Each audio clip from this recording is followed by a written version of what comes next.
आप साफ हुए हो, पवित्र तो आप हरिस्मरण से होते हो। स्नान करते ही इसलिए नियम है, खाइए पीजिए बाद में, पहले भगवत स्मरण करो, तिलक स्वरूप धारण करो, कंठी माला गले में धारण करते ही हैं, अपने गुरुदेव का स्मरण करो। गुरुदेव नहीं है तो जिनकी वाणी से कृष्ण प्रिय लगते हैं उनका स्मरण करो, और बैठ करके थोड़ी देर ठाकुर जी को याद करो। उसके बाद आप पवित्र होते हो, फिर किसी कार्य में जाओगे वो मंगल होगा। गोसाई जी, हमारे श्रीमद वल्लभाचार्य जी महाराज की परंपरा की एक कथा आती है कि सेवा में गोसाई जी के पुत्र जा रहे थे, तो स्नान करके अपरस में जाते हैं। अपरस में जब वो जा रहे थे तो गोसाई जी ने पूछा कहाँ जा रहे हैं, तो बोले ठाकुर जी की सेवा करने जा रहे हैं। तो बोले आपकी अपरस खंडित हो गई, दोबारा ना के आओ। दोबारा स्नान करके आए, फिर पूछा कहाँ जा रहे हो, बोले ठाकुर जी की सेवा में जा रहे हैं। बोले फिर खंडित हो गई, फिर जाओ। तीसरी बार फिर स्नान करके आए, फिर पूछा कहाँ जा रहे हो, बोले सेवा, बोले फिर खंडित हो गई। तो उन्होंने सोचा क्या मेरे शायद बोलने से, सोचिए बोलने मात्र से, विचार मात्र से अपरस खंडित हो जाता है। तो उन्होंने फिर चौथी बार जब वो आए तो पूछा कहाँ जा रहे हो, तब कहा अपने हाथों को सौभाग्य प्रदान करने जा रहा हूं ठाकुर जी की सेवा का। बोले हाँ अब अपरस है, जाओ। ठाकुर जी को सेवा की आवश्यकता नहीं है, आपके शरीर को ठाकुर जी की सेवा से पवित्र होने की आवश्यकता है। ठाकुर जी को आवश्यकता नहीं। आप उनको भोजन नहीं कराओगे तो भूखे रहेंगे, आप नहीं नवाओगे तो क्या वो शुद्ध नहीं है, आप नहीं पहनाओगे तो क्या उनको ठंड लगेगी? नहीं। ठाकुर जी की सेवा करके हम अपने शरीर, विचार, मन, बुद्धि को पवित्र करते हैं, ठाकुर जी को नहीं। इसलिए जीवन का प्रारंभ हो, कला का प्रारंभ हो, दिन का प्रारंभ हो, स्नान करते ही पहले ठाकुर जी का आराधन करो, स्मरण करो, मानसी सेवा करो, भाव की सेवा करो, प्रत्यक्ष सेवा करो। उसके बाद सेवा नहीं कर सकते तो कम से कम एक कोने में आसन लगा करके बैठो, थोड़ी देर। आप पे माला नहीं है तो कर माला करो, एक उंगली से 1 2 3 4 गिनते रहो। अब एक यहां पे गिन लिया, एक माला, एक में 10 बार गिनो, यहाँ पे 10 बार ठाकुर जी का नाम स्मरण करो, फिर दूसरी बार 10 बार करो। ऐसे 10 बार कर लोगे 100 हो गए, 8 और कर लो 108 हो गए। करमाला करो, ठाकुर जी का स्मरण करके जीवन का प्रारंभ करो। तो आप सबको इतना उत्साहित करने का भाव ही इसीलिए रहता है कि पूरी कथा में आप उत्साहित ही रहें। हमारी बात लिख लीजिएगा अगर आपके पास व्यवस्था हो। कहे तो मैंने पहले ही दिन दिया था कि कुछ लिखने की व्यवस्था रखो, पर आप लोग इतने गुणवान हैं कि आपके माथे में अपने आप ही लिख लेते हो आप। 2-4 माताएं दिखा रही हैं कि वो लिख रही हैं। श्रीमद् भागवत में प्रहलाद जी महाराज कहते हैं कि भगवत प्राप्ति कैसे होती है, सुन लीजिए। जितने युवा भाई बहन बैठे हैं और जितने भी बड़े बूढ़े भी बैठे हैं, आप कहोगे महाराज जी बार बार युवाओं को क्यों बोलते हो? क्योंकि भैया उन्हीं को, उनके पास अवसर है भगवत प्राप्ति का अभी भी।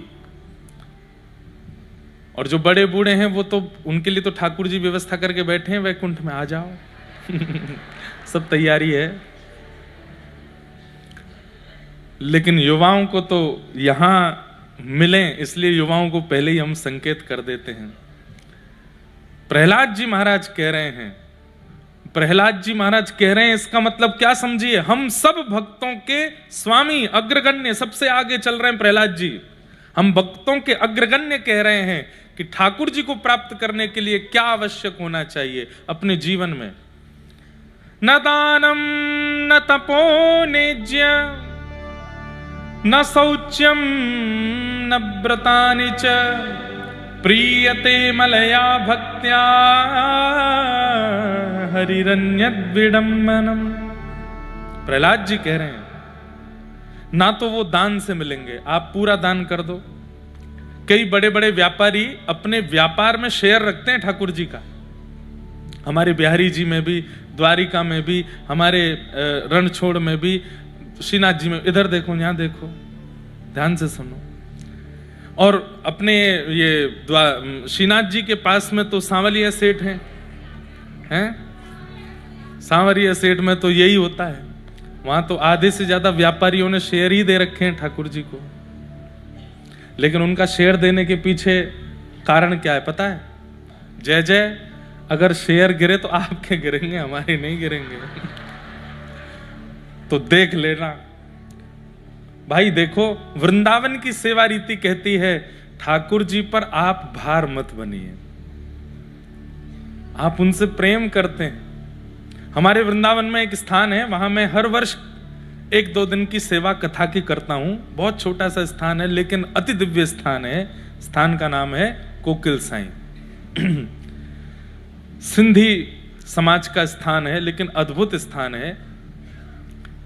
वहां के जो हमारे पूज्य महाराज जी थे वो बंटवारा से 2 वर्ष पहले ही भारत आ गए थे।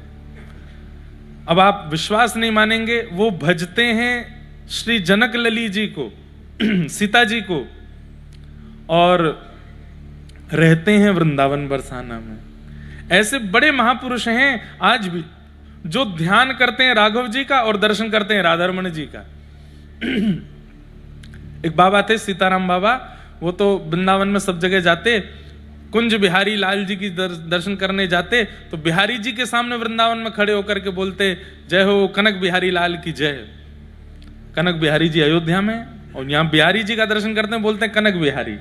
राधा वल्लभ जी जाते तो कहते जय हो श्री जानकी वल्लभ लाल की जय। राधा रमन जी जाते तो वहां जाकर के कहते श्री जानकी रमणनाथ की जय। यमुना जी को प्रणाम करते तो बोलते जय हो सरजू मैया की, क्या सुंदर निर्मल जल है। वृंदावन की रज को प्रणाम करते जय हो अयोध्या जी की पावन रज को प्रणाम। अब उनकी भक्ति कौन समझे अंदर क्या चल रहा है। वो वृंदावन में रहते रहते राघव जी का भजन करते थे। भक्तिमती मीराबाई, पूरा विश्व जानता है कि वो कृष्ण भक्त हैं, पर भक्तिमती मीराबाई गाती हैं मेरे तो गिरधर गोपाल, गाती हूं मैं तो गोविंद रा गुण गासूं। गाती सब कृष्ण भजन है लेकिन अंतर मन में उनके राम नाम चलता है, राघव जी का नाम गाती हैं। भक्ति किसकी कैसी है हम नहीं जानते, वो अंतर्निष्ठ भक्ति है। एक वृंदावन में एक और बाबा थे, उनसे कोई कह देता बाबा राधे श्याम तो कंकड़ उठा के मारते। कोई कहता बाबा राधे राधे तो डंडा लेके भागते। कोई कहता जय श्री कृष्ण तो गालियां देते। सब कहते बाबा क्यों मारते हो, हम तो प्रणाम ही कर रहे हैं। बोले राम राम बोलो, राम राम। बोले आप बड़े भेदभावी हो, ठाकुर जी के नाम में भेद करते हो, राघव जी का नाम विशेष बोलते हो और राधा कृष्ण पर कंकड़ मारते हो, जय श्री कृष्ण पे हमको डंडा देते हो। बोले मैं इसलिए डंडा कंकड़ मारता हूं, लोग बाग राधे राधे बोलते हैं, जय श्री कृष्ण बोलते हैं, युगल नाम नहीं बोल पाते। राम बोलने से युगल हो जाता है, रा से राधा, मां से माधव, इसलिए राम राम बोलो। राम राम बोलो। और बोले युगल नहीं तिगल होता है। बोले कैसे? राधा कृष्ण और वहां के राम जी, तीनों के नाम हो जाते, राम राम बोलो। तो महात्माओं की भक्ति कहां कब कैसी है वो कौन जाने उस भाव को। तो मैं कोई विषय बता रहा था, कोई लीला, कोई कथा बता रहा था, कौन सी बता रहा था, याद दिलाओ हमको। हैं? कोकिल साईं हैं? हाँ, कोकिल साईं। कोकिल साईं तो कोकिल साईं के जो सिंधी में संतों को साईं बोलते हैं। तो वहां के जो साईं थे, वहां के जो महाराज जी थे, वो अपने युगल ठाकुर जी का किसी को दर्शन नहीं कराते थे। कोई अगर उनके पास आ जाता था, आकर के कहता तो उसको पहले तो दक्षिणा देते। सब लोग कथा सुन लो, बीच वाली माता जी बैठ जाओ, आप किसी और को बुला रही हैं, हमारा ध्यान आप पे जा रहा है। इधर सुन लो, सब लोग सुनो। तो कोकिल साईं जी वो अपने ठाकुर जी का दर्शन किसी को नहीं कराते थे।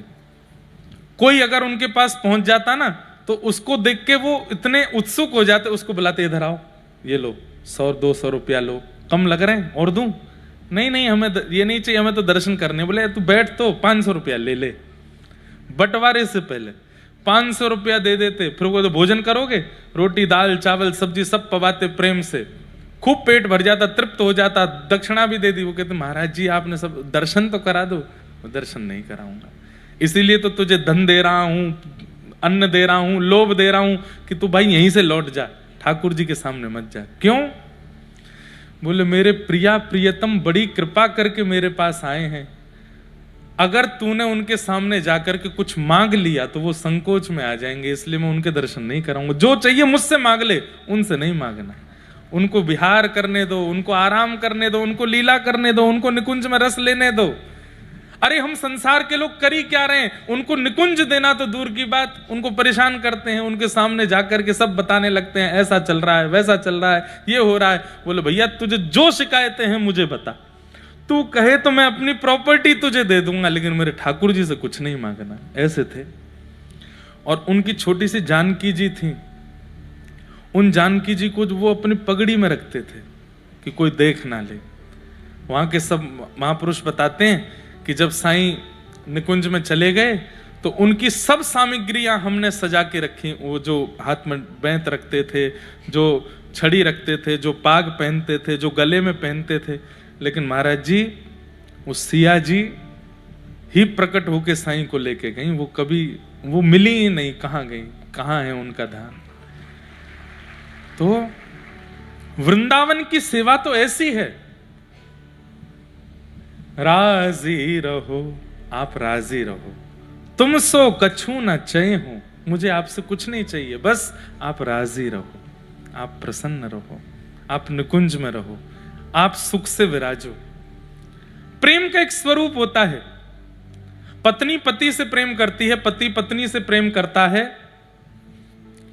कई बार अपने घर में कोई बड़ी घटना घट जाती है ना, तो पत्नी पति को नहीं बताती। पति गए हैं दूर, रोज बात करेगी, रोज हंस करके बात करेगी, रोज खुश होगी, और उनको ऐसा बिल्कुल कॉन्फिडेंशियल रखती है कि घर में सब ठीक है। क्यों? वो चिंतित ना हो। क्यों? क्योंकि प्रेम है। और हम लोग ठाकुर जी को सब बता देते हैं, हमारे साथ ऐसा हुआ, ये हो गया, इतना बुरा चल रहा है, नाथ ये सब कर रखा है, आपने हमको फेल कर दिया, हमारे संबंध टूटवा दिए, ये करवा दिए। क्यों बताना है ठाकुर जी को? सब जानते हैं। वो प्रेम में तो छुपाया जाता है, बताया नहीं जाता। व्रज की प्रीति ऐसी है, व्रज की भक्ति ऐसी है कि ठाकुर जी से कुछ मत कहो। सहेली जी, उनको सब पता है, मत बताइए उनको, मत कहिए उनसे, बल्कि ध्यान रखो कि वे आनंद में हैं कि नहीं, वे सुख में हैं कि नहीं, वे राजी हैं कि नहीं, वे प्रसन्न हैं कि नहीं।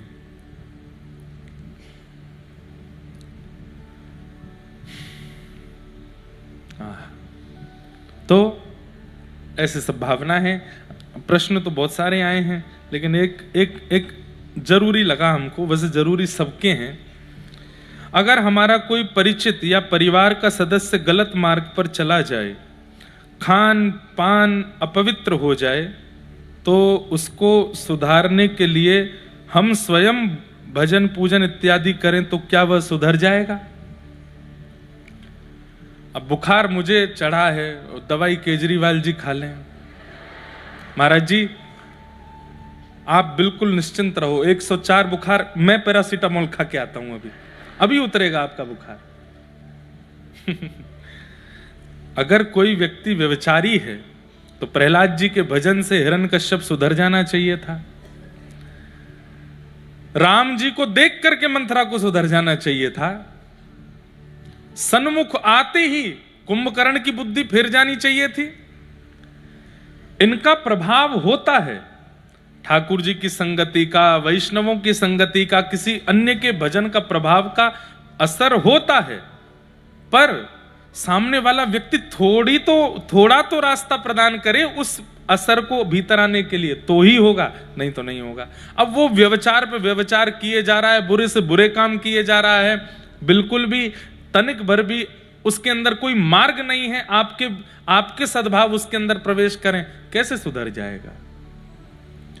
आप भजन कर रहे हो और वो सुधर जाए, ऐसा नहीं होगा। हाँ, ये हो सकता है कि आपके भजन से बहुत प्रसन्न ठाकुर जी हो गए, तब ठाकुर जी आपके समेत सब पर कृपा करेंगे। फिर अकेले उस पर नहीं, सब पर कृपा होगी। जैसे नरसिंह मेहता के पूरे परिवार पर कृपा हो रही है, पत्नी पर कृपा हो रही है, जो धरती पर नहीं है पिताजी, उनका श्राद्ध तक हो रहा है। तो ऐसा जरूर हो सकता है कि आपकी भक्ति से ठाकुर जी प्रसन्न होंगे आप पे, और तब सब पे कृपा कर देंगे। लेकिन उसके लिए भजन स्थिति बहुत होनी चाहिए। लेकिन आपका भजन नित्य इसीलिए होता है ये सुधर जाए, इसका काम सुधर जाए, इसके भावना सुधर जाए, इसके विचार सुधर जाएं, और वो व्यक्ति कोई परिवर्तन ही नहीं कर रहा है तो फिर उसका कोई लाभ नहीं है। इसके लिए तो बस ठाकुर जी से प्रार्थना करो, नाथ हम भजन कर रहे हैं पर आप इसको सद्बुद्धि देने का प्रयास करना। उसमें भी जबरदस्ती नहीं है नाथ, अगर ये गलत मार्ग पर चल के ही हमारा भला होना है तो फिर कोई बात नहीं, लेकिन हम अपना भजन करेंगे, आपकी प्रसन्नता के लिए भजन करेंगे। भजन किस लिए होता है यह भी विशेष बात है। आप किस लिए ठाकुर जी का स्मरण कर रहे हो, इसमें भी कहीं ना कहीं स्वार्थ ही तो है कि वो सुखी हो जाए, वो ठीक हो जाए, इसलिए हम भजन कर रहे हैं। स्वार्थ लाग कर ही सब प्रीति, स्वार्थ से भजन मत कीजिए। ठाकुर जी का भजन ठाकुर जी की प्रसन्नता के लिए कीजिए। नाथ ये व्यभिचारी है, आपको इसको सुधारना हो तो सुधारना, नहीं तो हम तो भजन कर ही रहे हैं आपका, ऐसी भावना होनी चाहिए। हमने पता नहीं यहां बताया कि नहीं, कुम्मन दास जी के 7 पुत्र थे, लेकिन कोई भी उनसे पूछता था तो वो कहते थे मेरे 1.5 पुत्र हैं। कितने पुत्र? 1.5 पुत्र। 1.5 कोई पुत्र होते हैं? किसी ने कहा कुम्मन दास जी 1.5 पुत्र कैसे, या तो 1 होगा या 2 हो गए। तो बोले कि 1 तो पूरा भक्त है इसलिए वो मेरा 1 पुत्र है, और 1 आधा भक्त है। बोले आधा क्यों है? बोले वो सत्संग नहीं करता, कथा नहीं सुनता, गुरुजनों को प्रणाम नहीं करता, बस गौ सेवा करता है, इसलिए आधा पुत्र है। तो 1 आधा पुत्र है और 1 पूरा पुत्र है, 1.5 पुत्र बोलते थे। तजोरे मन हरि विमुखन को संग। अगर कोई घर का सदस्य महाव्यभिचारी हो गया है तो आपको तो हृदय से त्याग ही करना चाहिए। संग रहो पर हृदय से कहो नाथ हमने बहुत समझाया संभाला, हाँ समझाना भी चाहिए, 3-4 बार तो रोकना टोकना चाहिए, फिर भी नहीं माने तो ठाकुर जी के भरोसे छोड़ो, आप देख लेना नाथ, अगर हो सके तो इसको विवेक देना, नहीं तो कोई बात नहीं, जो हमारे जीवन में लिखा होगा वो होगा। अब आप लगे हैं उसी के नाम से भजन करने में, उसके लिए सब करवाने में, उसके लिए ठाकुर जी कहेंगे वो व्यभिचार नहीं छोड़ रहा है और तुम पूरा भजन खुद के लिए ना करके मुझे मेरी प्रसन्नता के लिए ना कर उसके लिए कर रहे हो, जानते हुए भी कि वो पापी है। ठाकुर जी को राजी करो, आपसे राजी हो गए तो सबसे हो जाएंगे, बस ये भाव रखो, ऐसा विचार करो। तो ऐसी भावनाएं हैं। आज हमें थोड़ा विलंब हुआ। आज जिस प्रांगण में हम लोग बैठे हैं, इस्कॉन का ये सुंदर प्रांगण है, वहीं बिल्कुल पंडाल में आप लोग अकेले कथा नहीं सुन रहे हैं, कम से कम कितनी गैया हैं? 200 गैया भी कथा सुन रही हैं। यहाँ गौ माता भी आज कथा का श्रवण कर रही हैं। तो आते ही हम पहले उनको प्रणाम करने के लिए गए। और गुजरात ने, हमको लगता है कि ठाकुर जी ने व्रज के बाद गुजरात को शायद इसलिए चुना कि वेद लक्षणा गौ माताओं में जो सबसे सुंदर और सबसे शुद्ध गौ माता का जो स्वरूप है गिर गाय, वो गुजरात से ही है, वो यहीं प्रकट हुई। शायद ठाकुर, क्योंकि गैयान के लिए ही ठाकुर जी दौड़ते हैं। पूरे भारतवर्ष की गायों में सब पवित्र हैं, सब अच्छी गैया है, पर गिर गाय को देख करके पता नहीं क्या एक मन बड़ा प्रफुल्लित हो जाता है। उनके रूप स्वरूप को देख करके मन ऐसा करता है कि बस अद्भुत हैं, एक अद्भुत सी पवित्रता, एक अद्भुत सा आकर्षण उनके स्वरूप में है। तो शायद इसीलिए ठाकुर जी ने द्वारिका को चुना व्रज के बाद। तो आज सब गायों को वंदन करने के लिए गए। हम तो देखो एक प्रार्थना आपसे करें, ये हमारी धृष्टता है कि आज 4 दिन हो गए और हम अभी तक ठाकुर जी का दर्शन करने भीतर नहीं जा पाए। उसके पीछे कारण ये कि या तो हम नहीं बचेंगे या फिर आप में से किसी को कुछ हो जाएगा, क्योंकि इतने बेकाबू हो जाते हैं सब, और ऐसा भाव रहता नहीं कि मंदिर में, चलो ये तो कथा प्रांगण है, वहां अगर अब व्यवस्था हो गई तो ठाकुर जी बहुत दंड देंगे। बोले तो कौन ने बुलाया, तू अपनी कथा करके निकल जा, हमारे निकुंज में आके काय को उधम मचा रहो। आज अगर आप लोग अनुकूलता समझे, आज तो चलो कृष्ण जन्म में, कल हमारी थोड़ी अनुकूलता समझ के हमको थोड़ा दर्शन करने दीजिएगा भीतर जाके, तो हमको सुख लगेगा। नहीं तो यही लगेगा प्रांगण भी प्रयोग में लिया, कथा करी और ठाकुर जी को देखा ही नहीं, निहारा ही नहीं। बहुत सुंदर यहाँ सेवा है, गैयाओं की इतनी अद्भुत सेवा यहाँ चल रही है।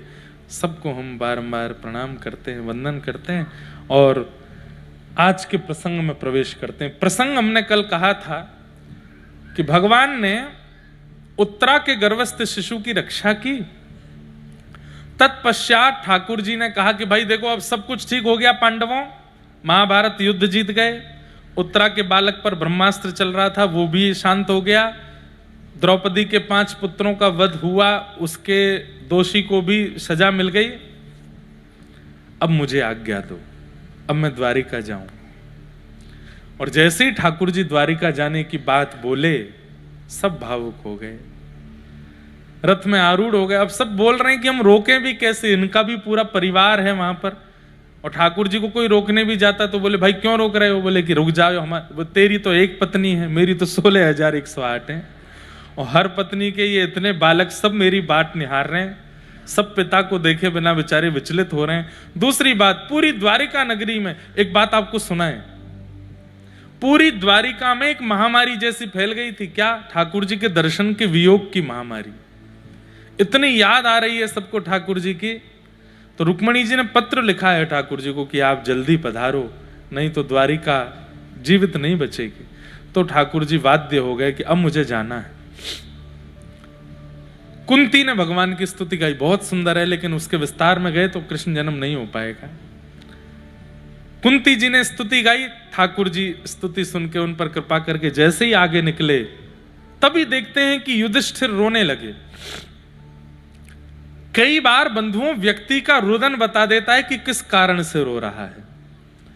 कोई व्यक्ति आपकी याद में रो रहा है, कोई व्यक्ति दर्द में रो रहा है, कोई व्यक्ति परेशानी में रो रहा है, कोई व्यक्ति चिड़चिड़ापन में रो रहा है। उसके रोने का तरीका बता देता है, हंसने के तरीके बता देते हैं कि व्यंग में हंस रहा है, प्रसन्नता में हंस रहा है, कि बनावटी हंस रहा है। हमारे पूज्य पिताजी कहते हैं कि व्यक्ति का मुखमंडल उसकी पूरी पहचान है। नेत्र, नासिका और मुस्कान, ये तीनों बता देते हैं कि व्यक्ति चिड़ा हुआ है, प्रसन्न है, भक्त है, अभक्त है, स्वार्थी है, निस्वार्थी, सब पता चल जाता है।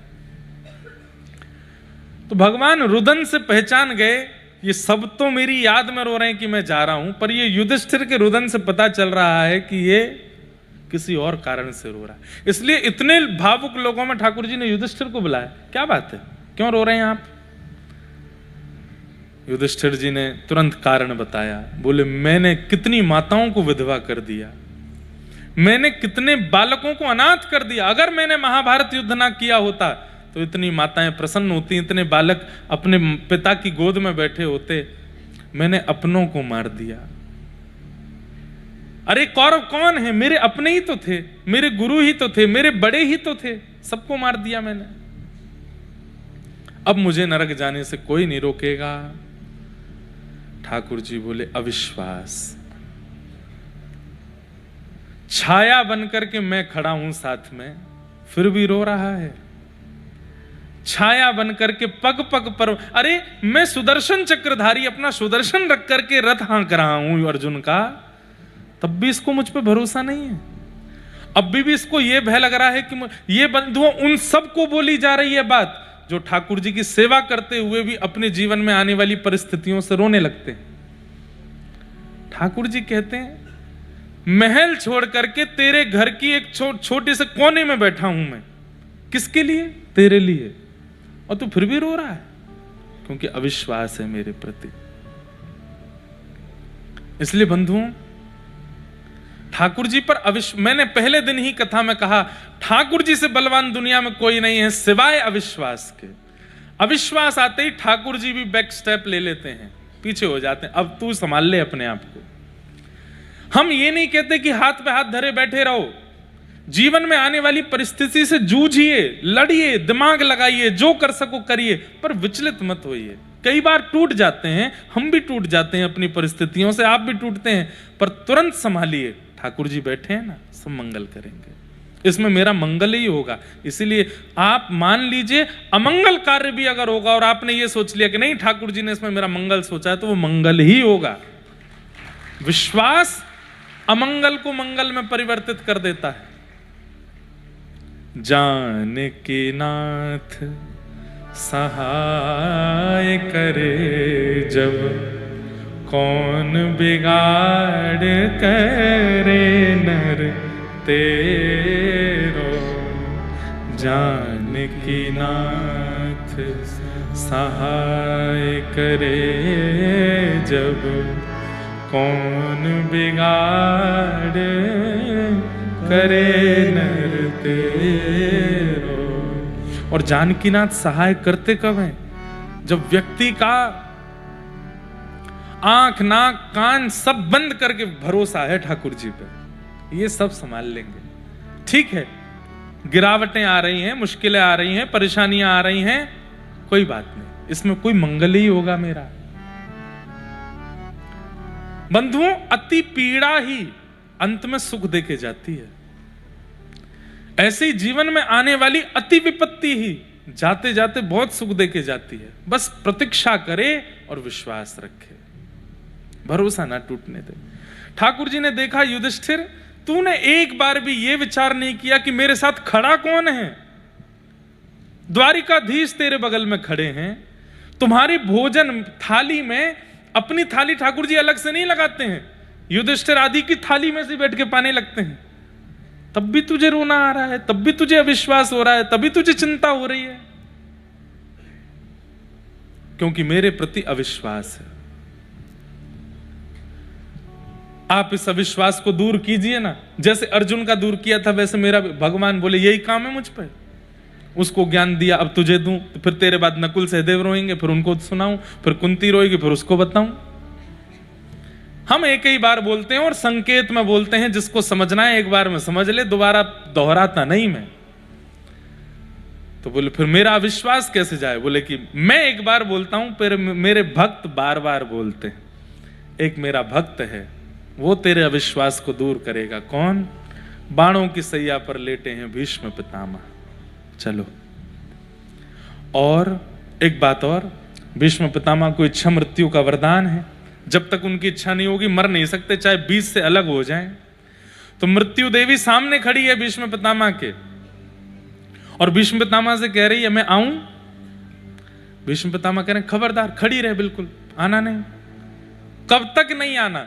बोले जब तक श्याम सुंदर मेरे सामने ना आ जाएं, मैं उनको रूप को ना निहार लूं, अपने मन के भाव उनके चरणों में ना कह दूं, वो मुझे देख ले मैं उनको देख लूं, तब तक हे मृत्यु देवी आना नहीं।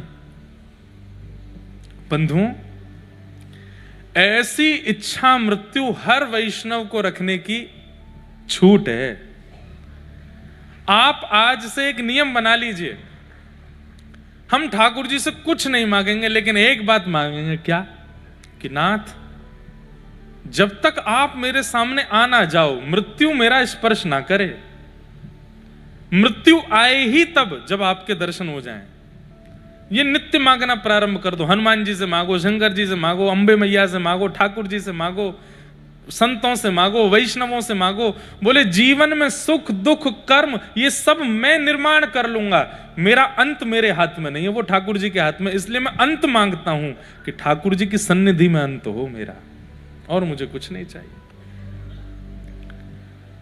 हम धन मांगते हैं ठाकुर जी से, ठाकुर जी कह रहे हैं पाम दिए, हाथ दिए, बुद्धि दिए, कमा ले। हम सुख मांगते हैं ठाकुर जी से, ठाकुर जी कह रहे हैं सब कुछ है तेरे पास, अपने आप निर्माण कर ले। सब कुछ निर्माण करने की सामर्थ्य हम सबके पास है, लेकिन अपने अंत को निर्माण करने की सामर्थ्य हमारे पास नहीं है। बहुत बड़ा डांसर था विश्व का, उसने अपने शरीर को सुंदर बनाने के लिए खूब कुछ किया, करोड़ों रुपया खर्च कर दिए, डॉक्टरों को बुला करके 24 घंटे एम्बुलेंस साथ में ही रखता था, लेकिन मृत्यु को टाल नहीं पाया। लोग कहते हैं वो सबसे शक्तिशाली देश है, वहां का राष्ट्रपति भी बुलेट प्रूफ गाड़ी में ही चलता है। क्यों? उसको पता है मृत्यु मेरे वश में नहीं है। लेकिन हरि नाम कहने वाले, राम नाम कहने वाले, ठाकुर जी का गुणगान कहने वाले कह सकते हैं कि मृत्यु भी मेरे वश में है, मैं चाह जाऊं तो तभी मेरी मृत्यु होगी।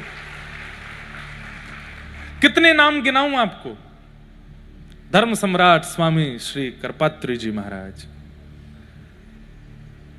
अपने अंतिम समय से पूर्व, ठाकुर जी के धाम गमन से पूर्व, मैंने अपने पूज्य नाना जी से सुना स्वयं मौन हो गए और सब शिष्यों को बता दिया कि अब क्षण आ रहा है, अपने जो अंतिम क्रियाएं सबको बता दी और मौन हो गए। उस मौन अवस्था में हमारे पूज्य नाना जी ने उनको जाके भागवत जी का पाठ सुनाया। कहते हैं स्वयं ही बता दिया पहले। हमारे पूज्य पिताजी महाराज के पूज्य गुरुदेव, मेरे दादा गुरुदेव अनंत श्री विभूषित श्री भागवत के सचल विग्रह श्री रामानुज प्रपन्नाचार्य गुरु जी महाराज, क्षण अंतिम आ गया, लेकिन प्रतीक्षा कर रहे हैं कि जब तक मेरा शिष्य नहीं आएगा तब तक मैं प्राण नहीं त्यागूंगा। हमारे पूज्य पिताजी कोटा में कथा कर रहे थे, संदेश भिजवाया 96 की बात, 96, हम 6 महीने के थे तब। पूज्य पिताजी महाराज आए, जब कक्ष में आ गए, बिल्कुल अवस्था जाने की थी। पिताजी जैसे ही आए बोले गुरुदेव भगवान, तो इशारे में बोले कि जल्दी अपनी गोद में मेरा सर रखो। गोद में सर रखे, बोले भागवत जी के श्लोकों का गान करो। पिताजी जिनको पढ़ाया गुरुजी ने, उनसे जब भागवत जी के श्लोक सुने, तब श्री कृष्ण गोविंद हरे मुरारे, हे नाथ नारायण वासुदेव कह करके भगवत धाम को प्रस्थान किया। हमारे पूज्य नाना जी एक दिन पहले ही पूरी योजना बता दी कि जब मेरे प्राण जाएं तो ऐसा ऐसा करना, सारी व्यवस्थाएं करवा करके अगले दिन ही चले गए। मैं तो इस बात को प्रमाणित मान चुका हूं कि अगर भक्त चाह ले, अपनी भक्ति के प्रभाव से इच्छा मृत्यु प्राप्त कर सकता है। पर इच्छा मृत्यु ये नहीं होनी चाहिए कि मेरे प्राण दुबई में निकलें जूस पीते हुए, मेरे प्राण बंबई में साइड सीन देखते हुए, अपने प्रिय क्या बोलते हैं उसको, अभिनेता को देखते हुए प्राण जाएं, वो वाली पिक्चर देखते हुए, ये खाते हुए, आहा महाराज श्रीखंड की चम्मच अंतिम मुख में जावे और मुंह में घुल रहे हो तभी प्राण निकल, ये सारे अंतिम, ये भोग वस्तुओं के साथ में अंतिम इच्छा मत रखिएगा। श्री गंगा जी का तट हो, यमुना का वंशीवट हो, मेरा सांवरा निकट हो, जब प्राण तन से निकले, पीतांबरी कसी हो, मुखड़े पे एक हंसी हो, छवि मन में ये बसी हो, जब प्राण तन से निकले। इतना तो कहना स्वामी, जब प्राण तन। मेरी प्रार्थना मान लीजिए, अपनी नित्य की दिनचर्या के प्रारंभ में जो आप अपनी आराधना करते हैं, ठाकुर जी की सेवा करते हैं, उनमें आप ठाकुर जी से प्रार्थना करते हैं कि नाथ मुझसे कोई अपवित्र क्रिया ना हो, मेरा दिन अच्छा जाए, मंगल जाए, सब बातें कहते हैं। अंत में एक बात और कहा कीजिए, नाथ जब प्राण जाए ना, उस समय कैसे भी करके वृंदावन हम पहुंच जाएं। हम वृंदावन में हो, यमुना जी के तट पर बैठे हों, खूब सुंदर प्रसाद पाली हो, गिरिराज जी की परिक्रमा हो गई हो, राधा रमण लाल, राधा वल्लभ लाल, श्री बिहारी जी चित्त में विराजमान हो और वैष्णव रसिक संत हमारे सामने बैठे हों, उत्ताल कीर्तन चल रहा हो, हरे कृष्ण कृष्ण कृष्ण हरे हरे, हरे राम राम राम हरे हरे, युगल नाम चल रहा हो, राधे कृष्ण, और वो कानों से प्रवेश कर रहा हो, कानों से हरि नाम जा रहा हो, नेत्रों से दर्शन जा रहे हो, मुख से प्रसाद जा रहा हो, रोम रोम में ब्रज की रज जा रही हो, और उसी समय नाथ हमारे प्राण निकल जाएं, बस ये चाहिए हमें। नित्य मांगिए। अच्छा, रोज बदल मत देना, हर दिन बदलाव मत कीजिए इच्छा मृत्यु में। नहीं नाथ वृंदावन दूर है, डाकोर जी में ही चले जाएं, द्वारिका में ही हो जाएं। नहीं, एक निर्माण कर लीजिए कि प्राण जाएं तो ऐसे जाएं, और बस उसी की प्रतीक्षा करिए। रोज रट लगाइए ठाकुर जी से, ऐसे जाने प्राण। तो युवा भाई लोग ये ना सोचें कि अभी तो महाराज जी जीवन शुरू हुआ, तुम प्राण जावे की बात सिखा रहे हो। देखो भैया, बचपन से रट लगाओगे तो शायद 55 में जाकर के आपकी सुन ली जाएगी।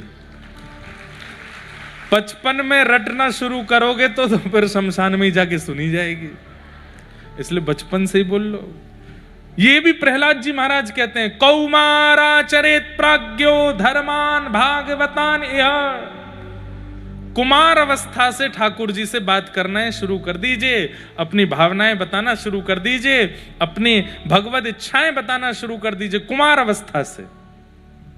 कुमार अवस्था युवा से पहले वाली होती है, जब थोड़े थोड़े रेशे आने शुरू होते हैं उसको कुमार अवस्था कहते हैं। तब से ही लग जाओ, कुमार निकल गई है तो युवा से लग जाओ भैया, वृद्ध तक मत आने दो बात को, कुमार अवस्था से ही लग जाओ। तो ठाकुर जी बोले, हे युधिष्ठिर जी, अब तो भीष्म पितामह ही ज्ञान देंगे आपको, चलो।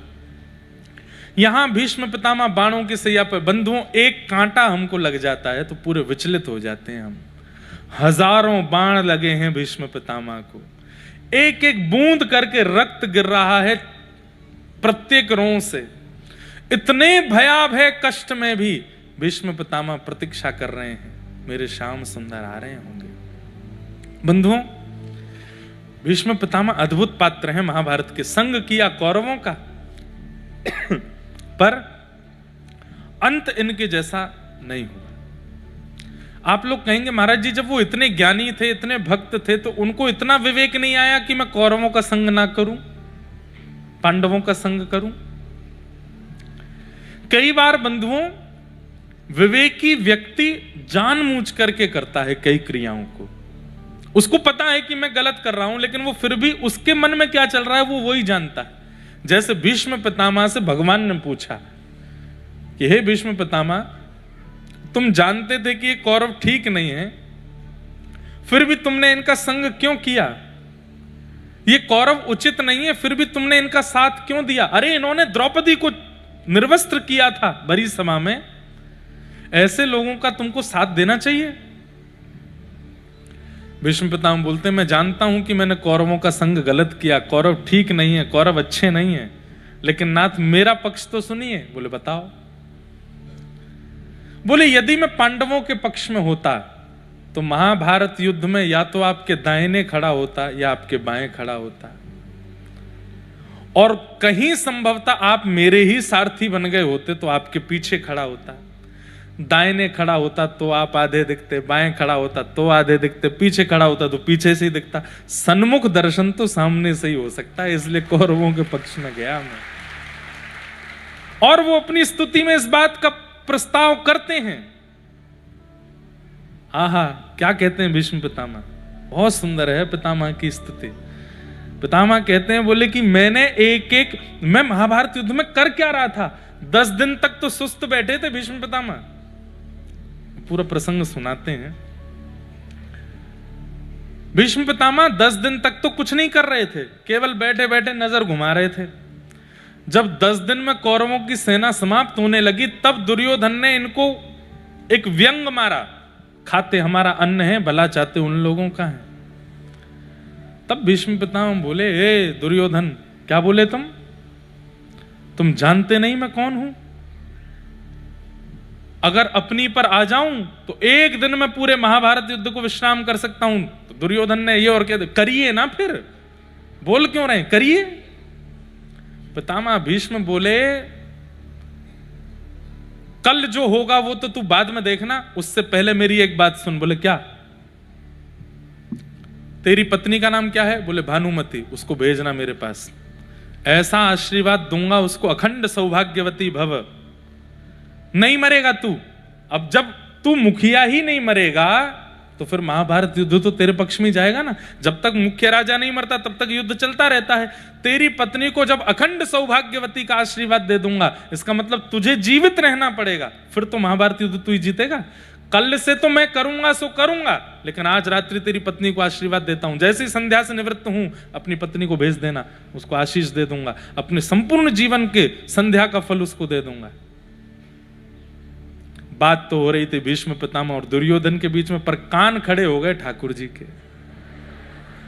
भानुमति अगर कहीं रात में पहुंच गई भीष्म पितामह के पास तो धरे रह जाओगे द्वारिकाधीश, कुछ नहीं कर पाओगे, क्योंकि ये भीष्म पितामह हैं।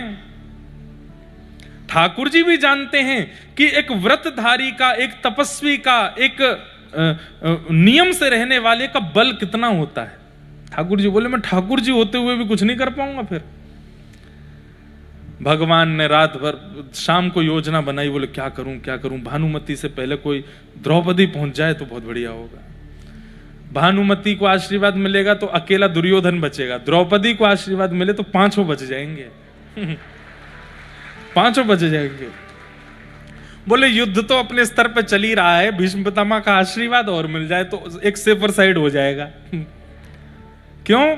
बोले फिर भीष्म पितामह जब जब बाण चढ़ाएंगे तो मैं कह दूंगा अपना आशीर्वाद भूल गए, इन पांचों को मारने पे तुले हो, वहां बेचारी वो कन्या को तुम सौभाग्यवती बोले आए हो, उसको विधवा करने पे तुले हो, क्योंकि एक भी मरा तो द्रौपदी तो विधवा है। ये अच्छा है इनको फंसाने का तरीका। द्रौपदी को अर्धरात्रि में ठाकुर जी ने ग्वालिया का भेष बनाया,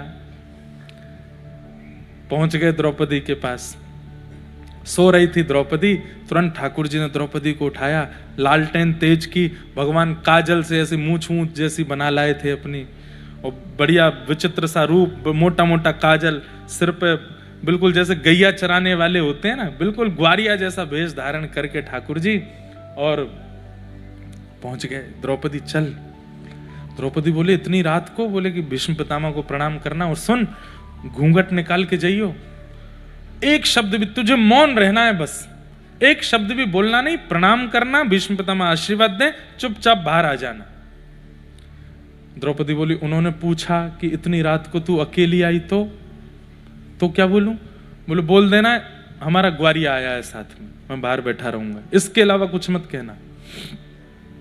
द्रौपदी गई, भीष्म पितामह यहाँ जप कर रहे थे, संध्या पूर्ण होते ही भीष्म पितामह ने माथे से माला लगाई, सामने देखा भगवान बाहर पहरेदारी कर रहे थे कि भानुमति नहीं आवे, उसको भगाऊं मैं यहीं से।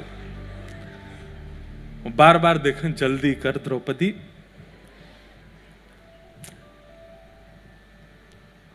कितना प्रेम करते हैं ठाकुर जी अपने भक्तों से, क्या क्या कर देते हैं। और आपको बताऊं एक प्रसंग तो ऐसा भी आता है कि द्रौपदी को चलने में देरी हो रही थी तो ठाकुर जी क्यों नहीं चल पा रही, तो वो बोलती कि मैं ऐसी जूती पहन के आई कि इसमें तेज नहीं चल सकती। तो ठाकुर जी बोले पैर उठा, उसकी दोनों जूतियां उठा करके ठाकुर जी ने अपने बगल में दबा ली, बोले अब चल। और ठाकुर जी ऐसे ही बैठे बाहर, द्रौपदी की जूतियों को संभाल करके बैठे हैं। किस लिए? प्रेम करते हैं भक्तों से, बहुत प्रेम करते हैं। बंधु हम कुछ प्रेम नहीं करते ठाकुर जी जितना हमसे प्रेम करते हैं। बाहर खड़े हैं, भीतर द्रौपदी को जैसे ही घूंघट में बैठी थी, अब उनको क्या पता ये भानुमति की द्रौपदी, तुरंत आ गई भानुमति, रुक जा, हाथ में जल ले करके, और मैंने जीवन में जितना भी ब्रह्मचर्य मेरे पास है, जितना भी मैंने संध्या वंदन आदि जो भी मैंने यज्ञ अनुष्ठान किए, उन सब का फल मैं इस कन्या इस बालिका को देता हूं, अखंड सौभाग्यवती भव। तुम्हारा पति अजर अमर हो जाए, भीष्म पितामह कह रहा है, ब्रह्मा भी चाहेगा तो उसका वध नहीं कर पाएगा। वो सशरीर चाहेंगे तो स्वर्ग जा सकते हैं, वो सशरीर चाहेंगे तो पृथ्वी से जा सकते हैं, मृत्यु भी उनको नहीं मार पाएगी, मेरा आशीर्वाद है तुझे। जैसे ही सुना द्रौपदी बोली ये उम्मीद नहीं थी मुझे, भीष्म पितामह ये आशीर्वाद देंगे, ये तो मेरे पांचों के प्राण खाने में सबसे आगे रहते हैं, पांचों के पीछे रथ इन्हीं का दौड़ता है, और ये कह रहे हैं अखंड सौभाग्यवती भव। थोड़ा इनको जिम्मेवारी समझा दूं इनकी। फिर तुरंत द्रौपदी ने अपना घूंघट उठाया, तो याद रहे पितामह, पांचों में से एक को खरोंच भी नहीं आनी चाहिए। पितामह ने जैसे ही देखा, द्रौपदी तू कहां से आई भीतर? मैंने तो भानुमति को बुलाया था। अच्छा, और मैं आ गई तो इसमें कुछ बुराई है? पितामह मैं बहुत छोटी हूं, पर इसको आप नियति नहीं समझेंगे कि भानुमति को आना था और अचानक मेरे मन में इच्छा आ गई और मैं आशीर्वाद लेने आ गई। शायद परमात्मा भी चाहता है, प्रकृति भी चाहती है कि विजय पांडवों की हो, इसीलिए तो मुझे आशीर्वाद मिला।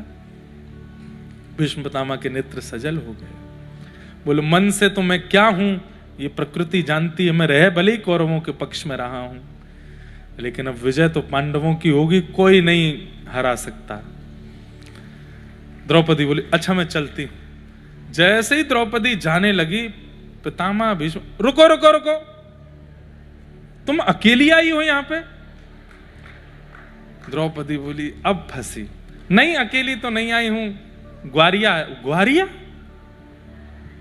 हम भी तो देखें ऐसा कौन सा ग्वारिया जो शेर के बाड़े में आ गया, जरा बाहर तो चलो। भीष्म पितामह के सामने बोलने की जरूरत नहीं करता कोई, और रात्रि में द्रौपदी को लेकर के आ गया। ये कोई ग्वारिया बहुत बुद्धिमान लगता है। आप बड़े आदमी हैं, आप ग्वारिया से मिलते अच्छे लगे, यहीं बैठे रहो। आप कहां? नहीं नहीं नहीं, मुझे लेके चलो। तेरे मन में रात में ही आशीर्वाद लेने की इच्छा क्यों प्रकट हुई? दिन में भी आ सकती थी। बाहर जाकर के देखा तो दोनों जूती दबाए ठाकुर जी बैठे। भीष्म पितामह बोले कहां है ग्वारिया? 2 पटक तो ठाकुर जी को वहीं लगी। बोले अब गए। इधर हैं साहब जी? बोले इधर आ। ठाकुर जी समीप आए, लालटेन ऊपर करके तेज की लो।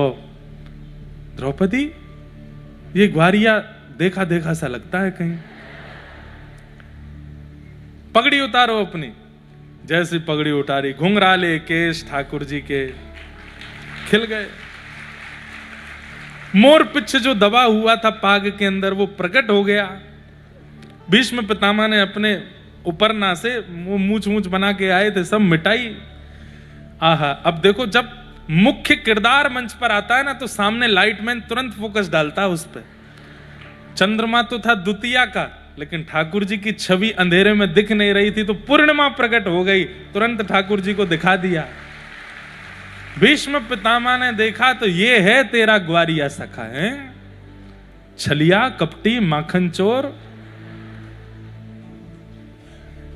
ये सब विचित्र क्रियाएं करते हुए तुझे जरा भी मन में लज्जा नहीं होती?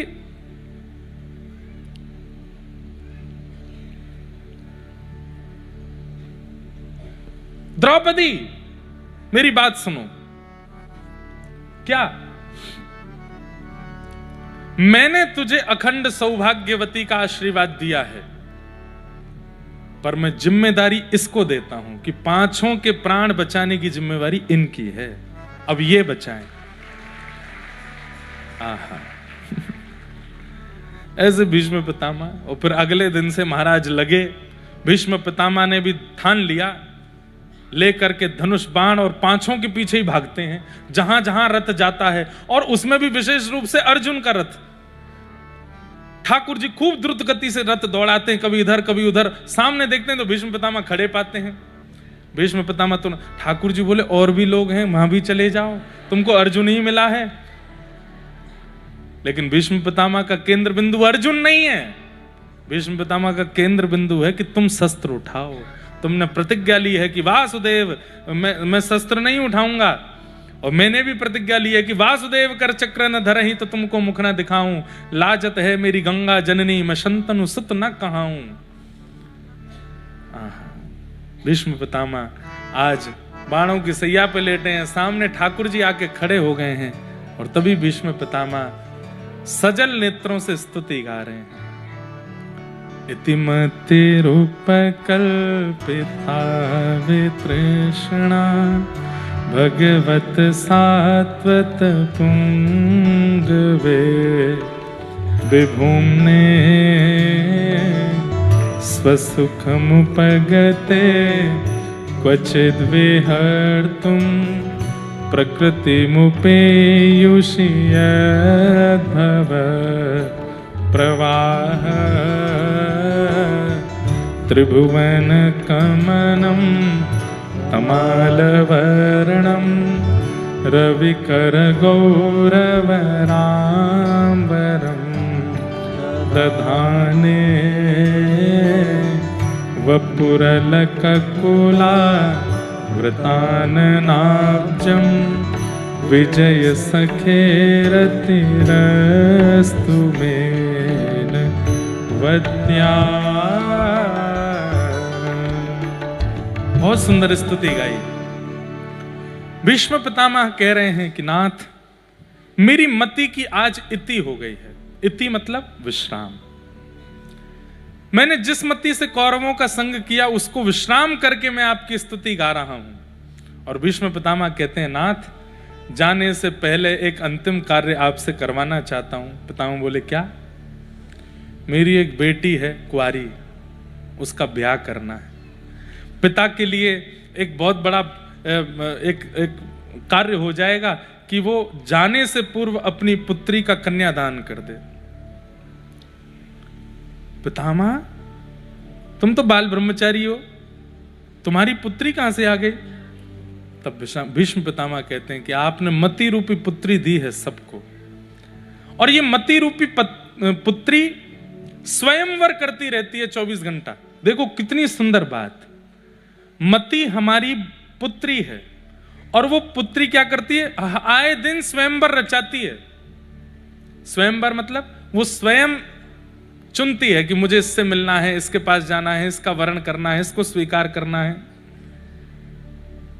किसी की मति दुर्विचारों में पड़ी रहती है, किसी फिर बदलती रहती है, कभी कहीं कभी कहीं कभी कहीं, स्वयंवर ही करती रहती, चैन नहीं कर पाती कि मेरा अपना एक ठौर है कौन सी। संसार में वही व्यक्ति हार रहा है जो अपनी मति के वर का चयन नहीं कर पाया। आज कथा हो रही है तो कथा में आ गए, कल कुछ उल्टे सीधे काम हो रहे हैं तो वहां पहुंच गए, परसों फिर कोई अनुष्ठान हुआ तो वहां भी आ गए, उसके अगले दिन फिर कहीं पर कुछ पिया पाई हुई तो वहां पहुंच गए, उसके अगले दिन कुछ अनुष्ठान मंदिर का हुआ वहां भी आ गए, गौ सेवा में भी पहुंच गए, रात की उल्टे सीधे कामों में भी पहुंच गए। मति को एक ठौर। मैं तो एक बात कहता हूं, उस व्यक्ति का उद्धार हो ही नहीं सकता जो दोनों तरफ रहता है। वहां पर भी है, मतलब सारे विचित्र कार्यों में, और यहां पे भी है। कथा भी सुनता है लेकिन छल कपट भी करता है, कथा भी सुनता है लेकिन काम पर बिल्कुल भी वशीकरण नहीं है, कथा भी सुनता है लेकिन सारे उल्टे सीधे कामों में भी उसकी रुचि है। ऐसे व्यक्ति, वही बात है कि दो नाव पे पैर गिर जाओगे। हम कह रहे हैं भैया पूरे पूरे एक तरफ आओ, या तो पूरे पूरे ठाकुर जी के हो जाओ या पूरे पूरे संसार के ही हो जाओ। ये बीच में मत रहिए, ये बीच वाला सेक्शन मत चुनिए। यहां पर भी वहां पर भी, इधर भी उधर भी, कुछ दिन यहां कुछ दिन वहां ना। ये दोगले इंसान ठाकुर जी को फिर प्रिय नहीं लगते हैं। एक तरफ रहिए। और हम एक बात और कह दें कि चलिए अब आपको भक्ति में रुचि आनी प्रारंभ हुई है तो धीरे धीरे करो, कोई बात नहीं, पूर्णतः त्याग मत करो उस स्थिति का, धीरे धीरे करो। पहले 5 दिन करते थे, अब 4 दिन कर दो, अब 3 दिन कर दो, अब 2 दिन कर दो, अब 1 दिन कर दो, 1 दिन में भी अब 8 घंटे कर दो, अब 6 घंटे कर दो, अब 5 घंटे कर दो, 2 घंटा कर दो, अपने आप ही छोड़ दे, छूट जाएगा। सनई सनई धीरे धीरे प्रयास करो। एक साथ पूरे भी मत आइए इधर, धीरे धीरे आ जाइए, पर आइए जरूर। और अगर वो अच्छा लगता है वो सब, तो फिर पूरे पूरे वहीं के ही रहो। खूब फटी जींस पहने डोलो, कौन रोके? खूब रात भर धुआं उड़ाओ, कौन रोक रहा है आपको? पीले पानी को पीजिए मत, टब में भर के उसमें नहाइए, हाँ उसी में ही पड़े रहो, बिल्कुल कोई आवश्यकता नहीं है। पूरे संसारी बने रहो, छल करो, कपट करो, जितना बुरा से बुरा हो सके करो, लेकिन फिर वहीं रहो। क्योंकि या तो उद्धार उसका होता है जो वर्षों से केवल भक्ति मार्ग पर चल के सबरी बन गई है, या फिर उसका होता है जो पूर्ण रूपेण राक्षस प्रवृत्ति में रावण बन गया है। बिचलों को दर्शन नहीं होते, तो दोनों तरफ रहते हैं, इसलिए एक मार्ग चुनो। तो मति अब तक चुन नहीं पाई है। मति को कभी कभी वो भी अच्छा लगता है, कभी कभी ये भी अच्छा लगता है, कभी कभी उन वाले गानों में नाचना भी अच्छा लगता है, कभी कभी कीर्तन भी बढ़िया लगते हैं। क्या करें? एक चुनिए, एक चुनिए।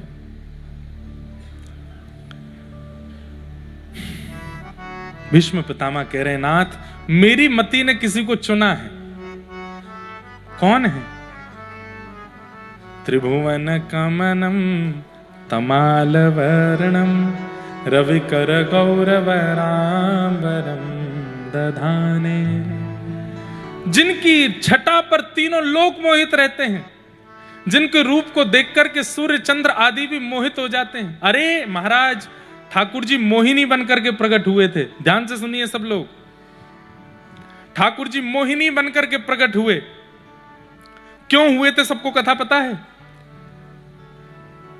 सुन लीजिए, देवासुर संग्राम हुआ, समुद्र मंथन हुआ। समुद्र मंथन में जब अमृत कलश निकल करके आया तो दैत्य लेकर के भाग गए। जब दैत्य लेकर के भागे तो देवताओं ने ठाकुर जी से प्रार्थना करी, बोले नाथ सारा अमृत तो ये दैत्य पी जाएंगे। ठाकुर जी बोले रुको, दैत्य कौन?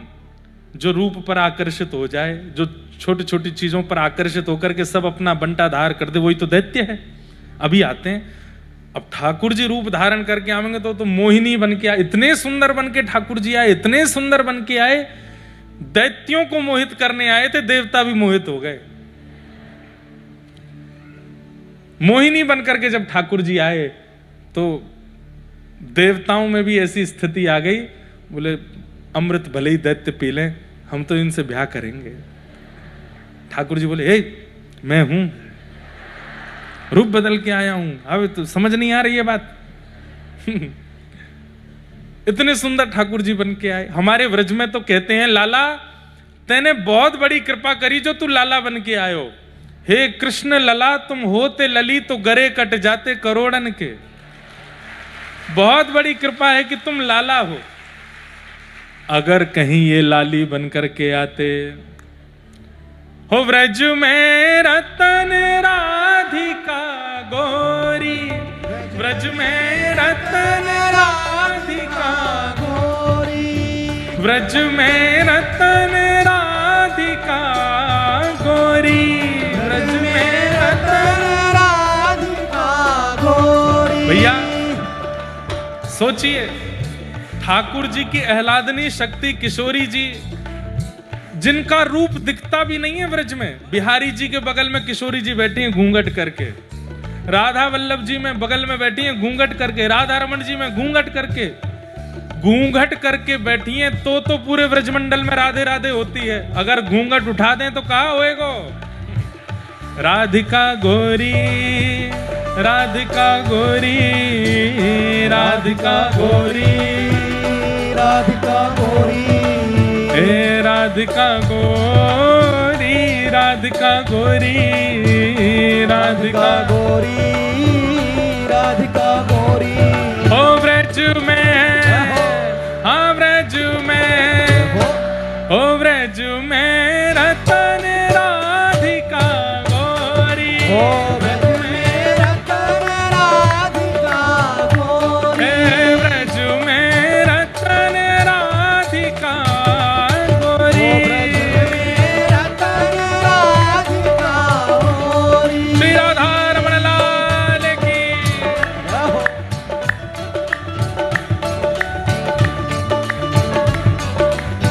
भुजा उठा के कहो वृषभानु दुलारी की।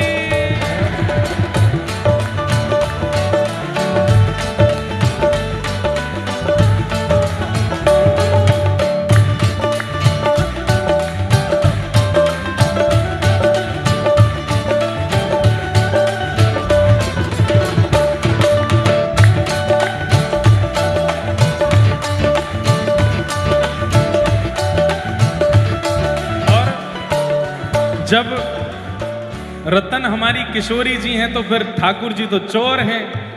कहा कियो हर लीनी वृषभानु भवन ते, हर लीनी वृषभानु भवन ते, हर लीनी वृषभानु भवन ते, हर लीनी वृषभानु भवन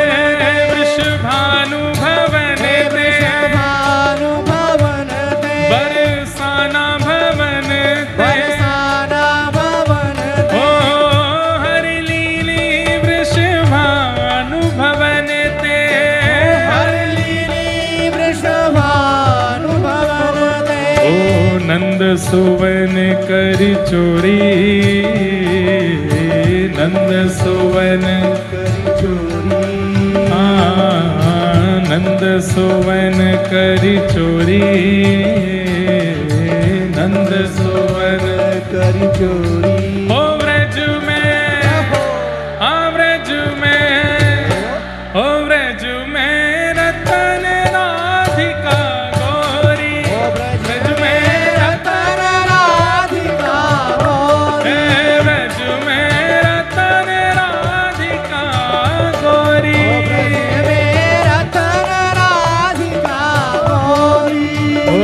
राधिका गोरी, राधिका भोरी, राधिका भोरी, राधिका भोरी, ओ राधिका गोरी, राधिका भोरी, राधिका भोरी, राधिका भोरी। ओ ब्रज में दोपहर में प्रसाद पाके आए थे आप लोग, तो फिर प्रसाद का सम्मान करो भाई, ने ऊर्जा दिखाओ। ओ ब्रज में, ओ ब्रज में, आ ब्रज में रतन राधिका गोरी, ओ ब्रज में रतन राधिका गोरी, ब्रज में रतन राधिका गोरी, ब्रज में रतन राधिका। बोलो वृषभानु दुलारी की।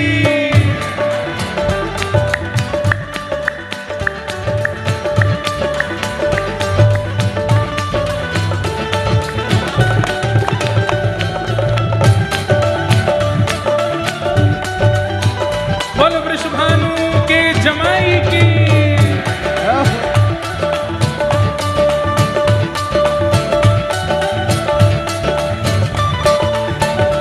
हे कुंज निकुंजन विहरत दो, कुंज निकुंजन विहरत दो, कुंज निकुंजन विहरत दो, कुंज निकुंजन विहरत दो, हे विहरत दो, विहरत दो, यहाँ रमणत दो, रमणत दो, कुंज निकुंजन विहरत दो, कुंज निकुंजन विहरत दो, और यमुना जल खोड़ी,